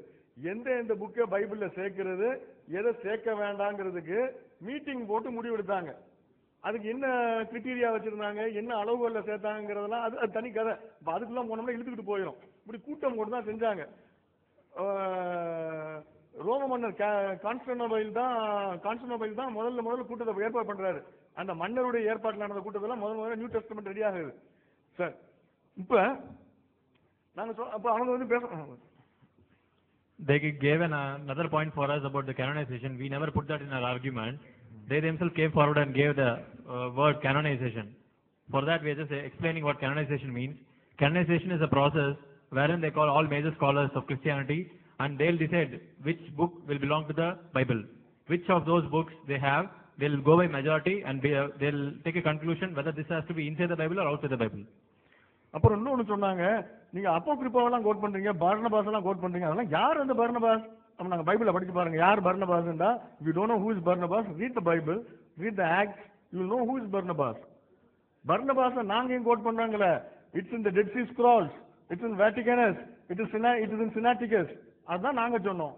நாங்க சொல்லல, எங்க இஷ்டத்துக்கு நாங்க சொல்லல. இந்த அப்போகிரிப்பாங்கிறமே அது ஏன் சேர்க்கலன்னு நாங்க கேட்டோம். நாங்க கேட்கவே இல்லை. நீங்க ஏன் அவங்களோட எந்த கேள்வியுமே நாங்க கேட்கலையேங்க. நாங்க ப்ரூஃபுக்கு மேல ப்ரூஃபா போடும்போது எதுக்கு கொஸ்டின் பண்ணிக்கிட்டு இருக்கணும்? எனக்கு சந்தேகம் இருந்தாதான் இதுக்கு என்ன சொல்றீங்கன்னு கேட்கணும். நான் ஆதாரத்துக்கு மேல ஆதாரம் அள்ளி போட்டுக்கிட்டு இருக்கிறேன். இதெல்லாம் ப்ரூஃபா போட்டுக்கிட்டு இருக்கேன். அவங்க என்னத்தை பண்ணாங்கன்னு தெரியல. இது வேட்டிகன்ஸ்ல இருக்குது, சினாட்டிகஸ்ல இருக்குது, டிஎஸ்எஸ்ல இருக்குது, சாவுக்கர்ல ஆவணத்துல டெட் சீ ஸ்க்ரால்ஸ்ல இருக்குது. அப்படிங்கிறத காட்டினேன். அப்போகிரிப்பாண்டி இவங்க எதையெல்லாம் தள்ளுறாங்களோ அதெல்லாம் இருக்குதுன்னு சொன்னேன். அதுக்கு பதில காணும். அப்புறம் நான் சொன்னேன், இயேசு காலத்துல 22க்கும் குறைவான புத்தகங்கள் தான் இருந்தது. நான் சொல்லும் போது சொன்னேன், நவீங்கிறது வேற, கித்வீம்ங்கிறது வேற. நான் கித்வீம்ல உள்ளதா பட்டியல் கேட்க சொன்னேன். கித்வீம்ல விட்டுட்டு நவீம் வந்து அதுவும் இதுவும் ஒண்ணு, சாமுவேலும் கிங்ஸும் ஒண்ணு, அந்த கதைலாம் எங்களுக்கும் தெரியும். அது 13 புத்தகம் தான் இருந்தது. அது மைனர் ப்ராஃபிட்ஸ் எல்லாம் ஒன்னா சேர்த்துருவாங்க. 12 ப்ராஃபிட்ஸ் இருக்காங்க மைனர் ப்ராஃபிட்ஸ்ல. 12 ஒன்னா ஆக்குவாங்க. அந்த நம்பர் கூட அவர் சொல்ல, நான் தான் உங்களுக்கு சொல்றேன். 12 மைனர் ப்ராஃபிட்ஸ் எல்லாம் சேர்த்து ஒன்னா ஆக்கிடுவாங்க. அந்த கிளாசிபிகேஷன் வரல. அவர் 13ங்கிறாரு. அதுல சந்தேகம் பண்ண மாட்டானா, அதுல கொஸ்டின் நான் கேட்கல. ரைட்டிங்ஸ் இருக்குல்ல, கித்வீம், அதுல 4 தான் இருந்ததுங்கிறாரு. ஆனா இயேசு சொல்றாரு 1 தான் சொல்றாரு, சாம்ஸ் தான் சொல்றாரு அப்படின்னு. அதுக்கு அவர் சொல்றாரு ஹோல் தோராவையும் இயேசு வந்து இப்படி சொல்லிருக்காருங்கிறாரு. அது அவர் சொல்ல வேண்டிய பாயிண்ட் இல்ல, நான் எடுத்து வைக்க வேண்டிய பாயிண்ட். இப்ப நான் அதுக்கு வர்றேன். 2வது அப்படின்னு சொன்னாரு, ஜூஸ் வந்து ஜேபிஎஸ் தூக்கி காட்டினாரு. ஜேபிஎஸ் தூக்கி காட்டி அதுல நாங்க வச்சிருக்க அதே 39 புக்ஸ் அதுல இருக்குதுன்றாரு. ஜேபிஎஸ் அப்புறம் அது தெரியலன்னு. ஜேபிஎஸ் சொன்னா ஜூயிஷ் பப்ளிகேஷன் சொசைட்டி இருக்குதுல்ல, அவங்க வெளியிட்ட புத்தகம் ஜேபிஎஸ் பைபிள்மாங்க. அந்த ஜூயிஷ் பப்ளிகேஷன் சொசைட்டி வெளியிட்ட அந்த புத்தகத்துல 39 இருக்குங்கிறாங்க. அதுல 39 எப்படி வந்து நான் சொல்றேன். இயேசு காலத்துல இருந்த, இயேசுக்கு பிறகு இருந்தது 22 தான். ஆனா இப்ப வச்சிருக்கிற 39 இருக்குது. அது எப்படி வந்து நான் சொல்றேன். இப்ப we never put forward the argument about the prophets. We were speaking about the Kittim, the writings. But the other side, they have given us another argument that the writings, whatever Psalms, is considered as Torah. For that, again, they gave us an additional argument. We'll come to that later. அப்ப இயேசு காலத்துல ஏற்கனவே சொன்ன மாதிரி Torah நபியும் கித்வீம் தான் இருந்தது. Torah நபியும் அண்ட் சாம்ஸ் மட்டும்தான் இருந்தது. கித்வீம்ல உள்ள எந்த புத்தகங்களும் கிடையாது. 22க்கும் குறைவான புத்தகங்கள் தான் இருந்தது. இயேசு இறந்த பிறகு 40 60 வருடங்களுக்கு பிறகுதான் இன்னும் சில புத்தகங்கள் 3 புத்தகங்கள் சேர்க்கப்பட்டு கித்வீம்ல 3 புத்தகங்கள் சேர்க்கப்பட்டு 22 புத்தகம் ஆச்சு. அதுக்கப்புறம் 39 புத்தகம் காட்டினாங்களே ஜேபிஎஸ்ல காட்டுவாங்க. ஏன்னா 39 தான் இருக்குது. அது எப்படி அப்ப 39 வந்துச்சுன்னு சொன்னா, இயேசு இறந்து 70 வருஷம் கழிச்சு, அதான் கிபி 70, கிபி 100, AD 100, கிபி 100ல ஜாம்னியான்னு சொல்லிட்டு ஒரு ஊரு, ஜாம்னியான் உங்க ஊர்ல கவுன்சில் ஆஃப் ஜாம்னியா, ஊரை வச்சுதான் அவங்க பேர் சொல்லுவாங்க. கவுன்சில் ஆஃப் ஜாம்னியாங்கிற ஒரு இடத்துல ஒரு கூட்டம் போடுறாங்க. அந்த கூட்டத்துல தான் இப்ப இந்த கித்வீம்ல இருக்குது பாத்தீங்களா, மிச்சம் உள்ளதெல்லாம் அதையெல்லாம் பைபிள்ல சேர்க்கலான்னு அந்த யூதர்கள்லாம் கையை தூக்கி முடிவெடுத்தாங்க. யூதர்கள்லாம் எப்ப முடிவெடுத்தாங்க? இயேசு இறந்து 100 வருஷத்துக்கு பிறகு. அந்த கேனனைசேஷன் சொன்னார்ல, கேனான் அப்படின்றாருல, அந்த ஹிஸ்டரி ஆஃப் கேனான் எடுத்து படிக்க சொல்லுங்க அவர்கிட்ட. ஹிஸ்டரி ஆஃப் கேனனை படிச்சா தெரியும் கித்விம் எப்ப கேனன் ஆச்சுங்கிறது அவருக்கு தெரியும். அவர் படிக்காம வந்துங்க பேசிக்கிட்டு இருக்கிறார். Let him read the history of canonization of the Old Testament, and he'll come to know about the Council of Jamnia in AD 100, 70 years after Jesus Christ, when all the Old Testament was included and the books were raised to number 39. அப்ப Jesus never had these books in his Bible. இயேசுடைய புத்தகத்தில் இந்த புத்தகங்கள் எல்லாம் கிடையவே கிடையாது. அதுவும் கிடையாது நியூ டெஸ்டமெண்ட்ல ஒரு புக்கு கூட கிடையாது இயேசுட்ட. அப்போகிரிஃபா பத்தி நான் பேசவே இல்லை. இவங்க வந்து புரோட்டஸ்டன்ட் குரூப்பை ஃபாலோ பண்றதுனால நான் புரோட்டஸ்டன்ட் பத்தி தான் பேசிக்கிட்டு இருக்கிறேன். அவங்க வந்தாங்கன்னா அவங்கள்ட்ட அது பேசுவோம், அது தனி. இவங்கள்ட்ட தான் நம்ம இவங்க பத்தி தான் பேச முடியும். இவங்க வச்சிருக்கிற அந்த 39 புத்தகத்துல அந்த புத்தகங்கள் எல்லாம் இயேசு கிறிஸ்து பார்க்கவே இல்லை கண்ணால. நியூ டெஸ்டமெண்ட்ல ஒரு புத்தகத்தையும் பார்க்கல. அது எப்படி பார்த்திருப்பாரு? மத்தேயு எழுதினதை இயேசு எப்படி பார்த்திருப்பாரு? இயேசு இறந்த பிறகு எழுதின புத்தகத்தை எப்படிங்க இயேசு பார்த்திருப்பாரு? ஆனா இயேசு கண்ணாலையும் பார்த்ததில்லை, காதால் கேட்டதும் இல்லை. If you see all these books, right, none of the books have been seen by Jesus. Not even single book was seen by Jesus. And the whole of the New Testament, Jesus never saw any one single book in the New Testament. Next. இதுல Jesus never read these 27 books. இந்த 27 books Old New Testament books. இதுல ஒரு புத்தகத்தை கூட இயேசு பார்த்ததும் இல்லை, படித்ததும் இல்லை, காதால் கேட்டதும் இல்லை. இது அத்தனையும் இயேசு இறந்த பிறகு எழுதினது. Next. Of all these 27 books, none of the books Jesus saw, he never heard of all these 27 books. அடுத்த ப்ராப்ளம் என்னன்னு கேட்டீங்கன்னா, you do not have what Jesus had. Jesus எதை வைத்திருந்தாரோ அது உங்களிடத்தில் இல்லை. முதல்ல சொல்லிட்டோம், ஜீசஸ் நீங்க வச்சிருக்கிறது ஜீசஸ் இல்லைன்ட்டோம், நிறைய புக்ஸ் இல்லைன்ட்டோம். இப்ப சொல்றோம், நீங்க எதை வச்சிருக்கிறீங்களோ ஜீசஸ் எதை வைத்திருந்தாரோ அது உங்கள்கிட்ட கிடையாது. What you have is different from what Jesus had. Jesus had some Bible, that is not the Bible which you have. I am going to prove it now. Jesus வந்து ஒரு கோட் பண்றாரு, மத்தேயுல வருது, Matthew 27:9-10 வெர்சஸ்ல வருது. Prophet Jeremiah சொன்னதாக ஒரு வசனம் வருது. Prophet Jeremiah சொன்னதாக ஒரு வசனத்தை இயேசு சொல்கிறார். இயேசு வந்து நல்லவர் தானே, போய் சொல்ல மாட்டார்ல. அவர் சொல்றாரு, ஜெரமியா தீர்க்கதரிசி இவ்வாறு சொல்லி இருக்கிறார். அந்த மாதிரி ஒரு வாசகம் இவங்களுடைய பைபிளில் இல்லை. காட்டுவாங்க. எப்படி காட்டுவாங்க? ஐசாயாவில் இருக்குது, இல்ல ஜக்கரியாவில் இருக்குது, அந்த புத்தகத்தில் இருக்குங்கிறாங்க. நீ வேற ஏதோ புத்தகத்தில் வச்சிருக்கிற. இயேசு வைத்திருந்த காலத்தில், இயேசு காலத்தில் அவர் வைத்திருந்த புத்தகத்தில் ஜெரமியாவில் அது இருந்தது. அந்த ஜெரமியாவில் இப்போது உங்களிடத்தில் இல்லை. நீங்க வேற எங்கெங்கயோ சேர்த்து வச்சிருக்கீங்க. உங்க ஜெரமியாவில் அது இல்லை. சரியா? இயேசு காலத்தில் ஜெரமியாவில் இருந்த வசனம், இந்த வசனம் இப்போது ஜெரமியாவில் இல்லை. Next. The verse whatever is cited in the double quote it is mentioned that it is present in the book of prophet Jeremiah, but you might not be able to show the same verse in the prophet Jeremiah's book, which you have now. But Jesus was alive, in his book of Jeremiah he had this verse, but now that verse is missing in Jeremiah. Next. அதே மாதிரி இந்த ப்ராபசிஸை பத்தி Jesus சொல்லுவாரு, என்னை பற்றி நிறைய prophecies இருக்குது. எதுல இருக்குது? He said unto them, in the scriptures, Moses and all the laws and prophets இருக்குங்கிறாரு. அந்த மாதிரி தீர்க்கதரிசனங்கள் இல்லை. அது ஜூஸ்ல போய் கேளுங்க, இயேசுவை பற்றி எந்த தீர்க்கதரிசனமும் இல்லையுமாங்க ஜூஸ். இவங்க இருக்குமாங்க. அந்த ப்ராபசியை தூக்கி போட்டாங்கன்னா அது ப்ராபசியே இல்லை, கீர்த்தித்தனம். அந்த அவங்களுடைய இயேசுவை பத்தி எந்த ப்ராபசியும் கிடையாது. நெக்ஸ்ட். ஜீசஸ் இன்னொரு வேர்ஸ் சொல்றாரு, இந்த வேர்ஸ் வந்து அதுல இருக்குதா சொல்றாரு. அந்த வேர்ஸ் இவங்கள்ட்ட இவ்வளவு பைபிள்ல கிடையாது. நெக்ஸ்ட். இன்னொரு வேர்ஸ் இயேசு சொல்றாரு, நாசரீன் அப்படின்னு சொல்லிட்டு மத்தேயு சொல்றாரு. மத்தேயு இயேசு காலத்துல வாழ்ந்தவங்க சொல்றாங்க, இயேசுடைய சீடர் இருந்தான்னு சொல்றாங்க, சீடர் இருந்தான்னு சொல்றாங்க. அந்த சீடர் சொல்றாரு, பழைய ஏற்பாட்டில் ப்ராஃபெட்ஸ் தீர்க்கதரிசிகள் நபியிம்ல இருக்குதுங்கிறார் இந்த வசனம். இந்த வசனம் நபியிம்ல கிடையாது. அப்ப மத்தேயு காலத்துல, இயேசுடைய காலத்தில் அவர்கள் வைத்திருந்த நபியிம்ல இருந்த ஒரு வசனம் இன்னைக்கு உங்களுக்கு நபியிம்ல கிடையாது. காட்ட முடியுதா? காட்டுங்க. நாங்க வைத்திருக்கோம், இயேசு வைத்திருக்கோம் ஒண்ணு நீங்க இல்ல. We challenge you, show that. Whatever Matthew quotes here that it is present in the Nevi'im is not in the Bible. Next. Jesus talks about wisdom of God அந்த புக்கே காணுங்க. விஸ்டம் ஆஃப் காட் இதுல இருக்குதுங்கிறார் இயேசு. நான் சொன்னேன்ல முன்னால உள்ள இதுல பேசணுன்றாருல, அந்த மாதிரி சொல்றாரு. முன்னால உள்ள சீடியில இருக்கணும், சீடி இருக்கணும். புக் ஆஃப் விஸ்டம் ஆஃப் காட்ல இருக்குதுங்கிறார் இயேசு. அந்த இதே காணும், புக்கையே காணும். எங்க தூக்கி வீசுனீங்க? எந்த குப்பத்தில கிடக்குது?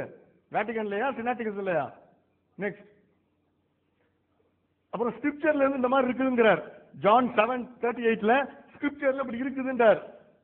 அந்த ஸ்கிரிப்சர் அப்படி எதுவுமே அந்த வசனமே போது இல்ல அவங்கள்ட்ட. எங்க இருக்கு அந்த வசனத்தை காட்டுங்க. Next. Can you show these verses from the scripture? No, they don't have these verses in the scripture. Next. அதே மாதிரி இந்த வசனத்தையும் ஜேம்ஸ் சொல்றாரு, இந்த வசனம் ஸ்கிரிப்சர்ஸ்ல இருந்ததுங்கிறாரு. அந்த வசனம் ஸ்கிரிப்சர்ஸ்ல கிடையாது. காட்ட முடிஞ்சா காட்ட சொல்லுங்க. நெக்ஸ்ட். அதே மாதிரி கொரிந்தியர்கள்ல பவுல் சொல்றார், it is written in the scriptures அப்படின்னு சொல்லி இந்த வசனத்தை சொல்றார். இந்த மாதிரி வசனத்தை ஸ்கிரிப்சர்ல இருந்து காட்ட சொல்லுங்க.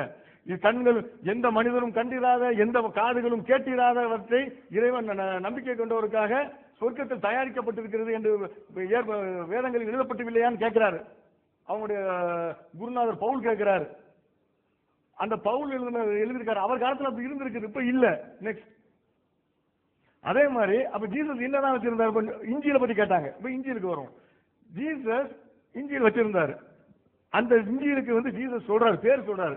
ஜீசஸே பேர் சொல்றாரு, the gospel of the kingdom of God, ராஜ்யத்தின் சுவிசேஷம் அப்படின்னு சொல்லிட்டு அவர் இயேசுவே பேர் சொல்றாரு. அந்த மாதிரி புஸ்தகங்கள் இருக்குதா? மத்தேயுடைய சுவிசேஷம் இருக்குது, லூக்காவுடையது இருக்குது, யோவானுடையது இருக்குது, மார்க்குடையது இருக்குது, யார் யாரோ எழுதின கடிதங்கள்லாம் இருக்குது. மற்றெல்லாம் கடிதங்கள்ங்க. ஒவ்வொரு ஆளுங்க கடிதம் எழுதுவாரு. பவுல் கடிதம் எழுதுவாரு. அந்த கடிதத்தை எல்லாம் புக்கில் சேர்த்துக்கிட்டாங்க. போஸ்ட் கார்டு போடுவோம்ல, அந்த போஸ்ட் கார்டு தான் புக்கு. பைபிள் இப்ப இன்னைக்கு வச்சிருக்காங்கல்ல, எல்லாமே போஸ்ட் கார்டுங்க. போஸ்ட் கார்டு எல்லாம் பைண்ட் பண்ணி புக்கா வச்சுக்கிட்டு இருக்காங்க. இதெல்லாம் பைபிள், இதுதான் கடவுளுடைய வார்த்தைங்கிறாங்க. கடிதம் எழுதுனது. If you read this verse, Mark, it says Jesus came to the Galilee preaching the gospel of kingdom of God. They have gospel of Matthew, gospel of Mark, and similarly they do not have this gospel of kingdom of God. Gospel of God தான் Jesus preach பண்ணாரு. Gospel of the kingdom of God தான் Jesus preach பண்ணாரு. That was the Injil which he preached. This is what we believe. We believe in the Injil which was revealed to Isa alayhi salatu wasalam, and that was which he preached. And Bible says that he preached the gospel of the kingdom of God. Where is that gospel of kingdom of God? It is not the gospel of Matthew, which Matthew wrote after Jesus. It was not the gospel according to John or Luke or Mark, which were written after Jesus. We are asking you what Jesus had, and Jesus is insisting, believe in the gospel. Believe the gospel, definite article. என்ன சொல்றாரு இயேசுண்டா? இயேசு பிரச்சாரம் பண்றார். எதை பிரச்சாரம் பண்றாருடா? ராஜ்யத்தின் சுவிசேஷத்தை அவர் பிரச்சாரம் செய்யறார். பண்ணிட்டு அந்த சுவிசேஷத்தை நம்ப சொல்றாரு மக்கள்கிட்ட. இவங்க எழுதி வச்சிருக்காங்களே, லூக்கா, மார்க்கு, ஜான், யோவான் கண்டதெல்லாம் எழுதி வச்சிருக்காங்களே, அப்புறம் இந்த கடித போக்குவரத்து எழுதி வச்சிருக்காங்களே, அங்க எவனா ஒரு தப்பு செய்வான், ரொம்ப அசிங்கமா செய்வான். நீங்க ரொம்ப அசிங்கம் செய்றீங்கப்பா, ஆம்பளைங்களுக்குள்ளேயே தப்பு பண்றீங்களா, அதெல்லாம் செய்யாதீங்கன்னு ஒரு கடிதம் எழுதுவாரு. அந்த கடிதம் தான் பைபிள் ஆக்கிட்டாங்க. ஏன் கடவுள் சொன்னாருன்ட்டு. இயேசு சொன்னதை விட்டுட்டாங்க. This is the அவங்க சொன்னாங்களே இஞ்சில், அந்த இஞ்சில் எங்க, இந்த இஞ்சில் எங்கண்டாங்கல்ல. We have answered, we have accepted your challenge and it stands refuted. எந்த முகத்தை வச்சு நீங்க பதில் சொல்லுங்க, சொல்லுங்க பார்க்கலாம். இயேசு அந்த சுவிசேஷத்தை நம்புங்கிறார். Believe the gospel. அவர் எந்த gospel preach பண்ணாரோ அதை சொல்லி இதை பிரச்சாரம் பண்ணிட்டு அந்த gospel நம்புங்கிறார். இஞ்சிலை பிரச்சாரம் செய்துட்டு இஞ்சிலை நம்புங்கள் அப்படிங்கிறார். அந்த இஞ்சில் எங்க? நெக்ஸ்ட். இந்த மாதிரி ஒரு வேர்ஸை கோட் பண்றார் ஜீசஸ். இந்த மாதிரி ஒரு முழுமையான வேர்ஸ் அந்த பைபிள்ல, இவங்க வச்சிருக்க பைபிள்ல இல்ல, துண்டா இருக்குது. இந்த வசனம் பாதி ஒரு இடத்துல இருக்கும், இன்னொரு பாதி இன்னொரு இடத்துல இருக்கும். இயேசு முழுமையான ஒரு வசனத்தை கோட் பண்றார். அந்த வசனம் அப்படி பைபிள்ல இல்ல. நெக்ஸ்ட். இந்த மாதிரி ஒரு பைபிள் ரோமன்ஸ்ல பவுல் எழுதுறார். இந்த மாதிரி வேதத்துல இருக்குதுங்கிறார். அந்த மாதிரி இல்ல. அந்த ஹைலைட் பண்ணிருக்கு பாருங்க, அதை மனசுல வச்சுக்கிறீங்க. அந்த மாதிரி ஒரு வசனம் இருக்குது, ஆனா இதுக்கு நேர் முரணா இருக்குது. அதை குறிப்பா கவனிக்க வேண்டியது the stumbling stone and the rock of offense. அந்த ரெண்டு வார்த்தையும் கவனிங்க, அதுல வேற மாதிரி இருக்கும். இதுக்கு நேர் முரணான வார்த்தையாக இருக்கும். Paul wrote that it is written in the scripture, and please take a note of the stumbling stone and the rock of offense which is highlighted, which will come to later. If they show you some similar verse, check whether these two words are there. These two phrases are there. இதுக்கு you will have a face which is just opposite to this, diametrically opposite to this. Then அப்புறம் நாங்க இன்னும் ஒரு slide போடாம விட்டுட்டோம். நிறைய slide இருக்கு. நான் உங்க ஏற்கனவே சொன்னேன், we are just giving you samples. இப்ப when he was answering, அவர் ஒன்று எடுத்து கொடுத்துட்டாரு எங்களுக்கு. அதை நாங்கள் போடலை, நாங்கள் நோட்டில் வச்சிருக்கிறோம். அவர் என்னமோ சொன்னாருன்னு பைபிள் எடுத்து பார்த்தா நான் வேண்டான்னு விட்டதை தான் வச்சிருக்காரு. நிறைய இருக்குது. ஒன்று விட்டுட்டதை வந்து அவர் எடுத்து போடுறாரு. ஜான்ல 10:34 ஒரு வேர்ஸ் இருக்குது. அந்த வேர்ஸ் வந்து is it not written in your law, தோராவில் எழுதப்படவில்லையா, நீங்கள் எல்லாம் கடவுள் என்று தோராவில் எழுதப்படவில்லையா அப்படின்னு இயேசு கேட்கிறார். அப்போ அவர் வைத்திருந்த பைபிள்ல, அவர் கையில வைத்திருந்தார்ல, அந்த தோராவுல அந்த வாசகம் இருந்தது. இன்னைக்கு இவங்க வச்சிருக்க தோராவுல அந்த வாசகம் கிடையாது. அது எங்க இருக்கு தெரியுமா? சாம்ஸ்ல இருக்குது. தோராவுல இருக்க வேண்டியது கிட்னிமில போய் உட்கார்ந்து இருக்குது. அதை தான் எடுத்துக்கிட்டு அவங்க கரப்ட் பண்ணிட்டு பைபிளை இப்ப சொல்றாங்க. அதனால எல்லாமே தோரா, நீ தப்பு பண்ணி வச்சுக்கிட்டு அதை பேசிட்டு இருக்கிற. அது சாம்ஸ்ல இருக்குது. ஆனா ஜீசஸ் காலத்துல சாம்ஸ்ல இல்ல. எதுல இருந்துச்சுன்னு ஜீசஸ் சொல்றாரு? தோரால இருந்துச்சுங்கிறாரு. ஜீசஸ் பொய்யாரா? நீ பொய்யாரா? நீங்க பொய்யாரா? ஜீசஸ் பொய்யாரா? யாரு பொய்யார்? ஜீசஸ் உண்மையதான் சொன்னாரு, நீங்க தான் போய் சொல்றீங்க. நெக்ஸ்ட், இப்ப நீங்க சில புக்ஸ் வச்சிருக்கீங்க, அந்த புக்ஸ்ல இருக்கிறது இப்ப கரப்டா இருக்கு. அந்த புக்ஸ் ஜீசஸ் காலத்துல இருந்தது, ஆனா இட் ஹஸ் பீன் கரப்டட். இந்த வேர்ஸ் வந்து கரப்டா இருக்குது.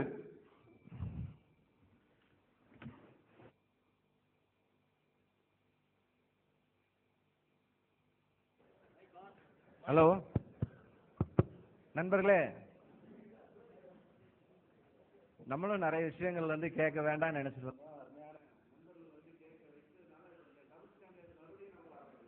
We don't want to ask many things, but our friends compelling us to ask some things, so that again shows their double standard. குர்ஆனுடைய 3ஆம் அத்தியாயத்துடைய 164ஆம் வசனத்தை நான் வாசிக்கிறேங்க. I'm going to read Quran chapter 3 verse 164. நம்பிக்கை கொண்டோருக்கு அவர்களிருந்தே ஒரு தூதரை அனுப்பியதன் மூலம் அவர்களுக்கு அல்லாஹ் பேருபகாரம் செய்தான். அவர்களுக்கு அவனது வசனங்களையும் அவர் கூறுவார், அவர்களை தூய்மைப்படுத்துவார், அவர்களுக்கு வேதத்தையும் ஞானத்தையும் கற்றுக் கொடுப்பார். இதற்கு முன்பு அவர்கள் பகிரங்கமான வழிகாட்டில் இருந்தனர். இது வந்து குர்ஆனுடைய வசனங்க. இது வந்து நபிகள் நாயகம் அவங்க வந்து நம்பிக்கையாளர்களுக்கு என்ன கற்றுக் கொடுப்பாங்க? வேதத்தையும் ஞானத்தையும் கற்றுக் கொடுப்பாங்கன்னு சொல்லப்பட்டிருக்குங்க. வேதம் எங்கன்னு கேட்டா நீங்க எல்லாரும் சொல்லிருவீங்க, டபார்னு தூக்கி காமிச்சிருவீங்க, குர்ஆன் தான் அப்படின்னு சொல்லிடுவீங்க. ரொம்ப சந்தோஷம். ஞானம் எங்கெங்க போச்சு? உடனே சொல்லுவீங்க, இருக்குது எங்ககிட்ட புகாரி இருக்கு, புகாரி எழுதியிருக்காரு, முஸ்லீம் எழுதியிருக்கிறாரு. எத்தனை வருஷம் கழிஞ்சு யார் எழுதுனா? 250 வருஷம் 300 வருஷம் கழிஞ்சு யாரோ உட்கார்ந்து எழுதுனத ப்ராஃபட் முகமது சொன்னாருன்னு சொல்லி அவர் பேர்ல எழுதி வச்சிருக்கீங்க. ஆனா அல்லாஹ் ப்ராஃபட் முகமதுக்கு கொடுத்த ஞானம் எங்க? அதை காமிங்க ஃபர்ஸ்ட். குர்ஆன் வச்சிருக்கீங்க, சந்தோஷம், அதுக்கு அடுத்து வருவோம். ஆனா ஞானம் இருக்குன்னு நீங்க சொன்னீங்களே, இது டபுள் ஸ்டாண்டர்டுங்க. ஞானம் எங்க இருக்கு? ஞானத்தை காமிங்க. ஞானம் இல்ல. Yeah, here the word says that God has sent the prophets. They will give wisdom and they will give scriptures to the people. So when we ask for scriptures, we will immediately raise the Quran and say this is the scripture. But where is the wisdom? So when you compile the wisdom, it's only after 250 years after Hazrat Muhammad. அதுதான் வந்து ஞானம் அப்படின்னா அதை பத்தி மறுபடியும் வருவோம். அது எப்படி 250 வருஷம் கழிஞ்சு வந்ததுங்கிறத பத்தி நம்ம வருவோம். அதுல எத்தனை ஆயிரம் பேர் வந்து இப்ப கிறிஸ்தவர்களா இஸ்லாமியர்களான்றது இதுல நம்ம பார்ப்போம். யாரு வந்து கடவுளுடைய பெயரை வச்சு கடவுளுடைய தூதர்ல வச்சு மார்க்கத்தை கேவலப்படுத்துறவங்க என்று சொல்லி நம்ம அதை பார்ப்போம். யாரு வேணும்ட்டு சுரக்காய்க்கு வேண்டி கூட அல்லாஹ்வுடைய தூதருடைய பெயரை வைத்து எழுதுகிறவர்கள் யார், எந்த மார்க்கத்தை சேர்ந்தவர்கள் என்பதை நம்ம கொஞ்ச நேரத்துல பார்ப்போம். முதல்ல சகோதரர் பேசுவார். If you say that is as a wisdom, and again we will have a question as how the wisdom is and what all the things happen, and in that let's see who is playing with the name of God, making some business even to sell bottle guard, you are using the name of God. So we'll see that in the later if that comes. Our eminent scholar from TNTJ has said many things. நம்முடைய அருமையான TNTJ உடைய மிகச்சிறந்ததான அறிஞர்கள் நிறைய காரியங்களை சொன்னாங்க. He declares himself as a scholar, so I am sure that he can produce evidence for what he said. அவர் என்ன சொன்னாரோ அதுக்கு வந்து அவர் சரியான ஒரு ஆதாரத்தை கொடுப்பார் என்று நான் நம்புறேன். ஏன்னா அவர் தன்னை அறிஞராக அறிவித்துக் கொண்டார். He said King Constantine, he called a meeting for the canonization. அந்த வேதாகமத்திலே சரியான பகுதிகளை பிரித்தெடுப்பதற்காக கிங் கான்ஸ்டன்டைன் அவர் ஒரு குழுவை கூப்பிட்டார் அப்படின்னு சொல்லி அவர் சொன்னாரு. Sir, I challenge you உங்களுக்கு நான் சவால் கொடுக்கிறேன். I challenge you to produce the evidence for that. அந்த ராஜா கான்ஸ்டைன் தான் அந்த குழுவை கூப்பிட்டாரு, இந்த கேனனிசத்தை ஆரம்பிச்சாருன்னு சொல்றதுக்கு முதல்ல ஆதாரத்தை காட்டுங்க. Produce an evidence not from Wikipedia like how they have quoted yesterday. Wikipedia anybody can write. Produce an evidence from a scholarly writing. விக்கிபீடியால நேத்து நீங்க காமிச்ச ஆதாரத்தை மாதிரி அங்கிருந்து ஆதாரம் காட்டாதீங்க. ஸ்காலரை அப்ரூவ் பண்ணி ஒரு ஸ்காலர் எழுதின ஆதாரத்துல இருந்து ஆதாரத்தை காட்டுங்க. They are reading Da Vinci Code and quoting it. அவங்க டாவின்சி கோட படிச்சுட்டு அதுல இருந்து கதையை காமிச்சிட்டு இருக்காங்க. Sir, even Bart Ehrman, who is an atheist, he says that is a nonsense. எத்திஸ்டா இருக்கிற பாட் எர்வர் சொல்றாரு அது வந்து ஒரு முட்டாள்தனமான காரியம் என்று. Sir, but you produce any evidence that Council of Nicaea or any other similar council was called to decide on these 27 books.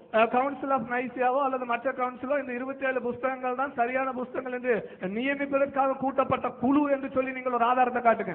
And Dead Sea Scrolls had Gospel of Barnabas it seems. நீங்க சொன்னீங்க சபக்கடல் சுடல் பத்தி வரும்போது பர்னபாஸ் சுவிசேஷத்தை பத்தி சொன்னீங்க. I am sure he is a scholar, as he said he has studied everything on his own.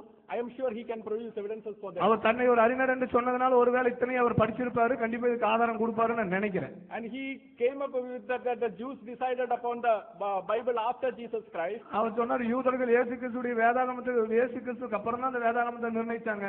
But you can find enough number of quotations even in the New Testament when the apostles are writing it. அப்போஸ்தலர் எழுதும் போதும் கூட பழைய ஏற்பாடு எவ்வளவு நியமிக்கப்பட்டு இருக்கிறது என்பதற்கான போதுமான குறிப்புகளை புதிய ஏற்பாட்டில் காணலாம்.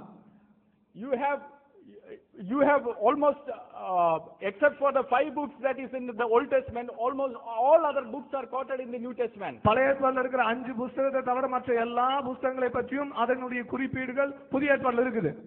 If you want that list of references, I can give that. உங்களுக்கு அது வர அந்த குறிப்புகளுக்கான ரெஃபரன்ஸ் வேணும்னு சொன்னா நான் உங்களுக்கு கொடுக்க முடியும். And sir has been asking about the kingdom of God. அவர் தேவனுடைய ராஜ்யத்தை பத்தி அருமையான சகோதரர் கேட்டுக்கொண்டிருந்தார். Before I go, he had quoted Matthew chapter 27 verse 7 to 10. முதல்ல அதுக்கு போறதுக்கு முன்னாடி மத்தேயு அதிகாரம் 27 7 to 10 அவர் குறிப்பிட்டார். And said where is Jeremiah quoting it? Jeremiah வந்து எங்க அதை சொன்னாரு, ஜெரமியா புத்தகத்துல காட்டுங்கன்னு கேட்டாரு. Sir, again மீண்டும் you are not understanding how a Jew would do it. ஒரு யூதன் எப்படி செய்வார் என்ற காரியத்தை நீங்க புரிந்து கொள்ளாம இருக்கிறீங்க. If there are 2 ideas with the same 2 prophets, ஒரே விதமான சிந்தை 2 தீர்க்கதரிசிகளிடத்தில் இருக்கும் என்றால், Jew will, when he quotes the scripture, he will attribute it to the major prophet. அது ஒரு யூதன் அதை குறிப்பிடும் போது மேஜர் ப்ராஃபட்ல சொன்னதாக அதை குறிப்பிடுவார். Kingdom of God, தேவனுடைய ராஜ்யம். Where is it kingdom of God that Jesus preached? இயேசு பிரசங்கித்த தேவனுடைய ராஜ்யத்தை பத்தி எங்கன்னு கேட்டாரு. Romans chapter 14 verse 17, for the kingdom of God is not eating and drinking, that is the same gospel that is preached. ரோமர் 14வது அதிகாரம் 17வது வசனத்துல பார்க்கிறோம், புசிப்பும் குடிப்பும் தேவனுடைய ராஜ்யம் அல்ல, அதத்தான் இயேசு பிரசங்கிச்சாரு. 1 Corinthians 4:20, for the kingdom of God does not consist in words, again the preaching of the kingdom of God. 1 கொரிந்தியர் 4வது அதிகாரம் 20வது வசனத்துல இயேசு கிறிஸ்து பிரசங்கித்ததான தேவனுடைய ராஜ்யத்தை பற்றி தான் அந்த காரியங்கள் அங்க கொடுக்கப்படுகிறது. 1 Corinthians 15:24, again the kingdom of God. 1 கொரிந்தியர் 6வது அதிகாரம் 9வது வசனத்துல தேவனுடைய ராஜ்யத்தை பற்றி காரியம். Galatians 5:21, shall not inherit the kingdom of God. கலாத்தியர் 5வது அதிகாரம் 21, ரத்தமும் மாம்சமும் சுதந்திரிப்பதில் தேவனுடைய ராஜ்யத்தை. I am sure by now you have understood his methodology. நான் ஒரு காரியத்துல தெளிவா இருக்கிறேன், நீங்க இப்ப இதுவரைக்கும் புரிஞ்சிருப்பீங்க அவங்களுடைய மெத்தடாலஜி என்னங்கிறது. He is not at all understanding how a Jew or a Christian would write. He is putting his own assumptions and saying, hey, this is not there. Sir, study by the proper methodology and then you will come to conclusion. ஒரு யூதரோ ஒரு கிறிஸ்தவரோ எந்த முறையில புரிந்து கொள்வார், எந்த முறையில சொல்லுவார் என்பதை புரிந்து கொள்ளாதபடி தன்னுடைய சொந்த கருத்தையும் கற்பனையும் உள்ளது நிற்கிறார் என்பது நீங்க இத்தனை நேரம் புரிஞ்சிருப்பீங்க. நீங்க இப்படிப்பட்டதான குறைகளை கொண்டு வரும்போது முதலாவது அதை சரியான முறையில புரிந்து கொள்ளுங்கள். And he said prophecy of Jesus is not there in the books of the Moses. இயேசு கிறிஸ்து பற்றியான சுவிசேஷம் அதுக்கு முன்பதாக இல்லை என்று சொல்லி சொல்றாரு. And he asked us to consult if I understood his Tamil correct, because everything is not getting translated, therefore we are missing on many things. But if I understood his Tamil correct, he said the Jews does not say that any prophecy of Jesus is there. Jews does not agree that any prophecy of Jesus is there. இயேசு கிறிஸ்து பற்றியான தீர்க்கதரிசனம் இருக்கிறது என்று சொல்லி ஒருவேளை அவருடைய தமிழ் மொழியாக்கத்தை தமிழிலே அவர் பேசினதை நான் புரிந்து கொண்டிருப்பேன் என்றால் அவர் இப்படி குறிப்பிட்டிருப்பார், இயேசு கிறிஸ்து பற்றி தான் எந்த தீர்க்கதரிசனமும் இல்லை என்று யூதர்கள் சொல்லுகிறார்கள் என்று சொன்னார். Sir, but Jews would agree that the messianic prophecies are there from the beginning of the book. ஆனால் புத்தகத்தின் தொடக்கத்திலிருந்து ஆதியாகம புத்தகத்திலிருந்தே மேசியாவை குறித்ததான தீர்க்கதரிசனங்கள் இருக்கிறது என்பதை யூதர்கள் ஒத்துக்கொள்வாங்க. If you agree that Jesus is Messiah, if you agree, that is what your Quran says, and that is what the Bible says, that Jesus is the Messiah, you will have to agree that the Jews also agree that the messianic prophecies are there. குர்ஆனுடைய கருத்துப்படி இயேசுதான் மேசியா என்பதை குர்ஆன் சொல்லுகிறபடியாக நீங்கள் அதை ஒத்துக்கொள்வீர்கள் என்று சொன்னால் யூதர்கள் Messianic தீர்க்க தரிசனம் பழைய ஏற்பாட்டில் இருக்குங்கிறத அவங்க ஒத்துக்கொள்ற மாதிரி நீங்களும் அதை ஒத்துக்கொண்டுதான் ஆக வேண்டும். Well, just to continue to dwell on the same point, our friend does not even have a proper sense of the time. காலத்தை பற்றி தான் ஒரு சரியான நிதானிப்பு கூட அருமையான சகோதரருக்கு இல்லை என்பதை மீண்டுமாக சொல்ல விரும்புகிறேன். I don't know who told him that the gospel of Jesus Christ that he preached and his apostles preached was written before Jesus Christ. இயேசு கிறிஸ்துவும் அல்லது அவருடைய சீடர்களும் பிரசங்கித்ததான இயேசு கிறிஸ்துவுடைய சுவிசேஷம் இயேசு கிறிஸ்துவுக்கு முன்பாக எழுதப்பட்டதுங்கிறது யார் அவருக்கு சொன்னாங்க? I don't know how he can actually talk like this in a public forum. எப்படி ஒரு பொது விவாதத்தில் அவர் இப்படி எல்லாம் பேச முடியும்?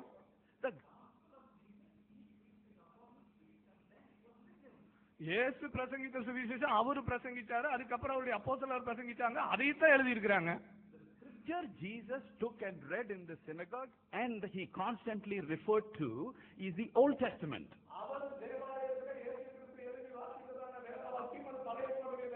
அதை அவர் தொடர்ந்து குறிப்பிட்டுக் கொண்டிருந்தார். He is not able to understand just that small bit. And he is asking, where did Jesus read the books of the New Testament? I don't know what to do with it. இந்த ஒரு சின்ன பகுதியை கூட அவர் புரிந்து கொள்ள முடியாதபடிக்கு அவர் இயேசு பிரசங்கித்த புத்தகம் எங்க அவருக்கு முன்னாடி எழுதின மாதிரி அவர் கேட்டுட்டு இருக்கிறார். அது எப்படி எனக்கு புரிந்து கொள்ள முடியல? Jesus confirmed the divine origin and authority of the Old Testament. பழைய ஏற்பாட்டுடைய தெய்வீக ஒரிஜினையும் தெய்வீக அத்தாரிட்டியும் இயேசு கிறிஸ்து உறுதிப்படுத்தினார். And Jesus told his apostles that he by his spirit will guide them to write இயேசு கிறிஸ்து மீண்டுமாக சீடர்களுக்கு சொன்னார், நான் பரிசுத்த ஆவியானவர் உங்களுக்கு நீங்கள் எழுத வேண்டியதை கற்றுக் கொடுப்பார் என்று சொன்னார். Read John's Gospel chapter 15, chapter 14, you will understand this. யோவானுடைய 15வது அதிகாரம் 14வது அதிகாரத்தை வாசிங்க, நீங்க புரிஞ்சுக்குவீங்க. And the gospel is the gospel of Jesus Christ, the gospel of the kingdom of God, the gospel of the kingdom of heaven. There are alternative terms used in the gospel for the kingdom. சுவிசேஷம் தான் தேவனுடைய ராஜ்யத்தின் சுவிசேஷம், இயேசு கிறிஸ்துவின் சுவிசேஷம், பரலோகத்தின் சுவிசேஷம், இதெல்லாம் அந்த சுவிசேஷத்தை குறிக்கிறதான மற்ற பதங்கள் உபயோகப்படுத்தப்பட்டிருக்கிறது. They don't seem to be reading their own book properly, nor are they reading our book properly. தங்களுடைய சொந்த புத்தகத்தை சரியா படிக்கிற மாதிரி தெரியல, நம்ம புத்தகத்தையும் படிக்கிற மாதிரி தெரியல. My dear friend, he quoted Tanakh by saying that JPC, Jewish Bible Society, he have read and he gave some name. இந்த ஜூவிஷ் பைபிள் சொசைட்டியில் இருக்கிறதான இந்த வேதாகமத்தை படிச்சு இந்த தனக்கு அவர் சில பேர்களையும் சொன்னார். And he says this book have this order, only 22 books. இந்த புத்தகத்துல 22 புத்தகங்கள் தான் வரிசைப்படி இருக்கிறது என்கிற மாதிரியும் சொன்னார். And he says that we Christians which we have a Hebrew Bible, it has 39 books. நமக்கு இருக்கிறதான எபிரேய கிறிஸ்தவர்களிடத்துல இருக்கிற எபிரேய வேதாகமத்துல 39 புத்தகம் வச்சிருக்காங்கங்கற மாதிரி சொன்னார். He claims to be a scholar. Just now he claimed. அவர் சொன்னார், இப்பதான் கொஞ்ச நேரத்துக்கு முன்னாடி நான் ஒரு அறிஞர் என்று சொன்னார். He even do not know pre-primary Bible survey. வேதாகமம் எப்படியாக இருந்தது, எப்படி வந்தது என்கிறதான அந்த ஆரம்ப நிலையை கூட அவர் அறியாமல் இருந்திருக்கிறார். When LXX was translated, LXX மொழியாக்கம் செய்யப்பட்ட போது the Torah they gave 5 names: Genesis, Exodus, Leviticus, Number and Deuteronomy. அந்த தோரா என்று எபிரேய வேதத்தில் அறியப்பட்டதான காரியத்துக்கு அவர்கள் 5 பெயர்களை கொடுத்தார்கள்: ஆதியாகமம், யாத்ராகமம், லேவியராகமம், என்னாகும், உபாகமம். So that one book become 5. அந்த ஒரு புத்தகம் 5 புத்தகங்களாக மாறிச்சு LXX translationல. To have a better understanding. நீங்களும் நானும் அதை சிறந்த முறையில் புரிந்து கொள்வதற்கு. Further, the Nebim book which he has quoted, which is now 17. இப்பொழுது 17 புத்தகங்களாக இருக்கிற அந்த நெபீம் புத்தகத்தை அவர் கோட் பண்ணினார். And Ketubim புத்தகத்தை கோட் பண்ணார். Ketubim, the 1st 2nd Kings, 1st 2nd Samuel, 1st 2nd Chronicles was only one book.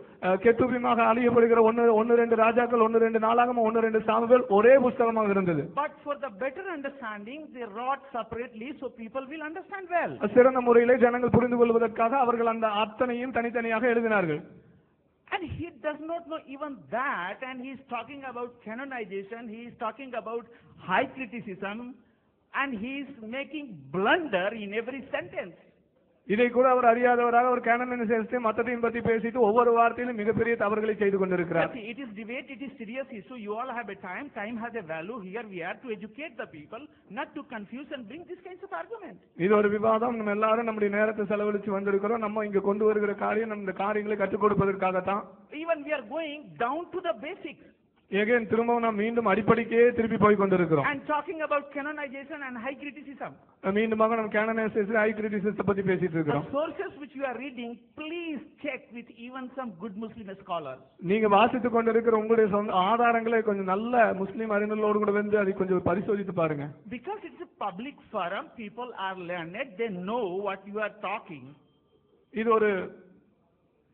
இது ஒரு பொது விவாதமாக இருக்கிறதுனால நீங்க என்ன பேசுகிறீர்கள் என்பதை இங்க இருக்கிற மக்கள் கற்றறிந்தவர்கள், அவர்கள் அதை நிதானிக்கக்கூடியவர்களாக இருக்கிறார்கள். கேனனைசேஷனை பற்றி நம்முடைய நண்பர்கள் பேசினார்கள்.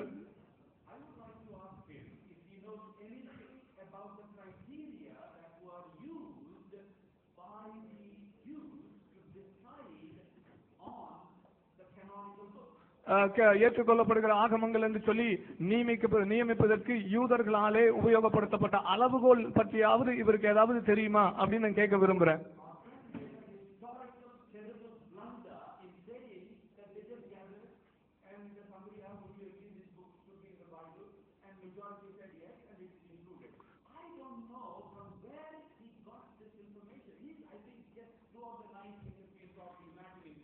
அருமையான சகோதரர் சொன்னாரு, இந்த புத்தகங்கள் எல்லாம் எப்படி ஏத்துக்கிட்டாங்கன்னா ஒரு குழுவை கூப்பிடுவாங்க, என்னப்பா அப்படின்னு சொல்லி சொன்னா ஏத்துக்கிறியானா அவர் கை தூக்குவாரு, ஏத்துக்கலன்னா கையை கீழே போடுவார், இப்படி எல்லாம் சொன்னாரு.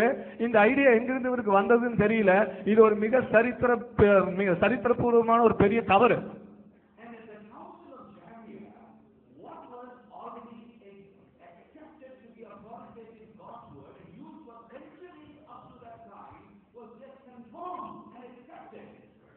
ஜமியா கவுன்சில்ல அத்தனை நூற்றாண்டுகளாக அதிகாரப்பூர்வமாக இறைவனுடைய வார்த்தை என்று சொல்லி எதை ஏற்றுக்கொண்டார்களோ, எதை நடைமுறையில் இருந்ததோ அதைத்தான் அவர்கள் உறுதிப்படுத்தினார்கள்.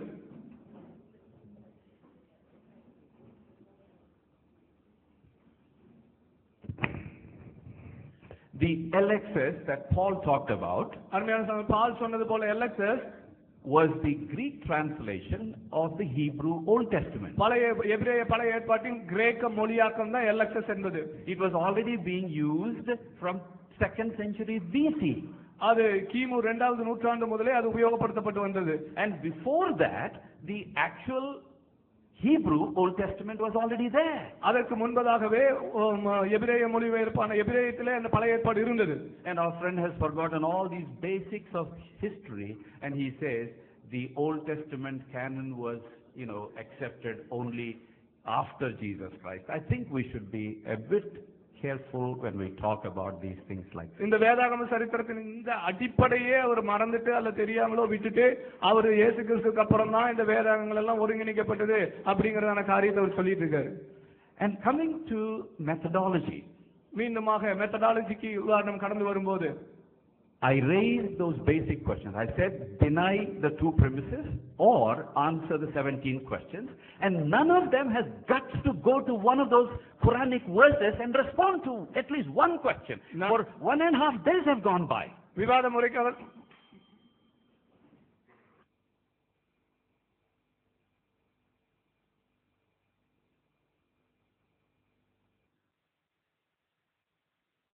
Allah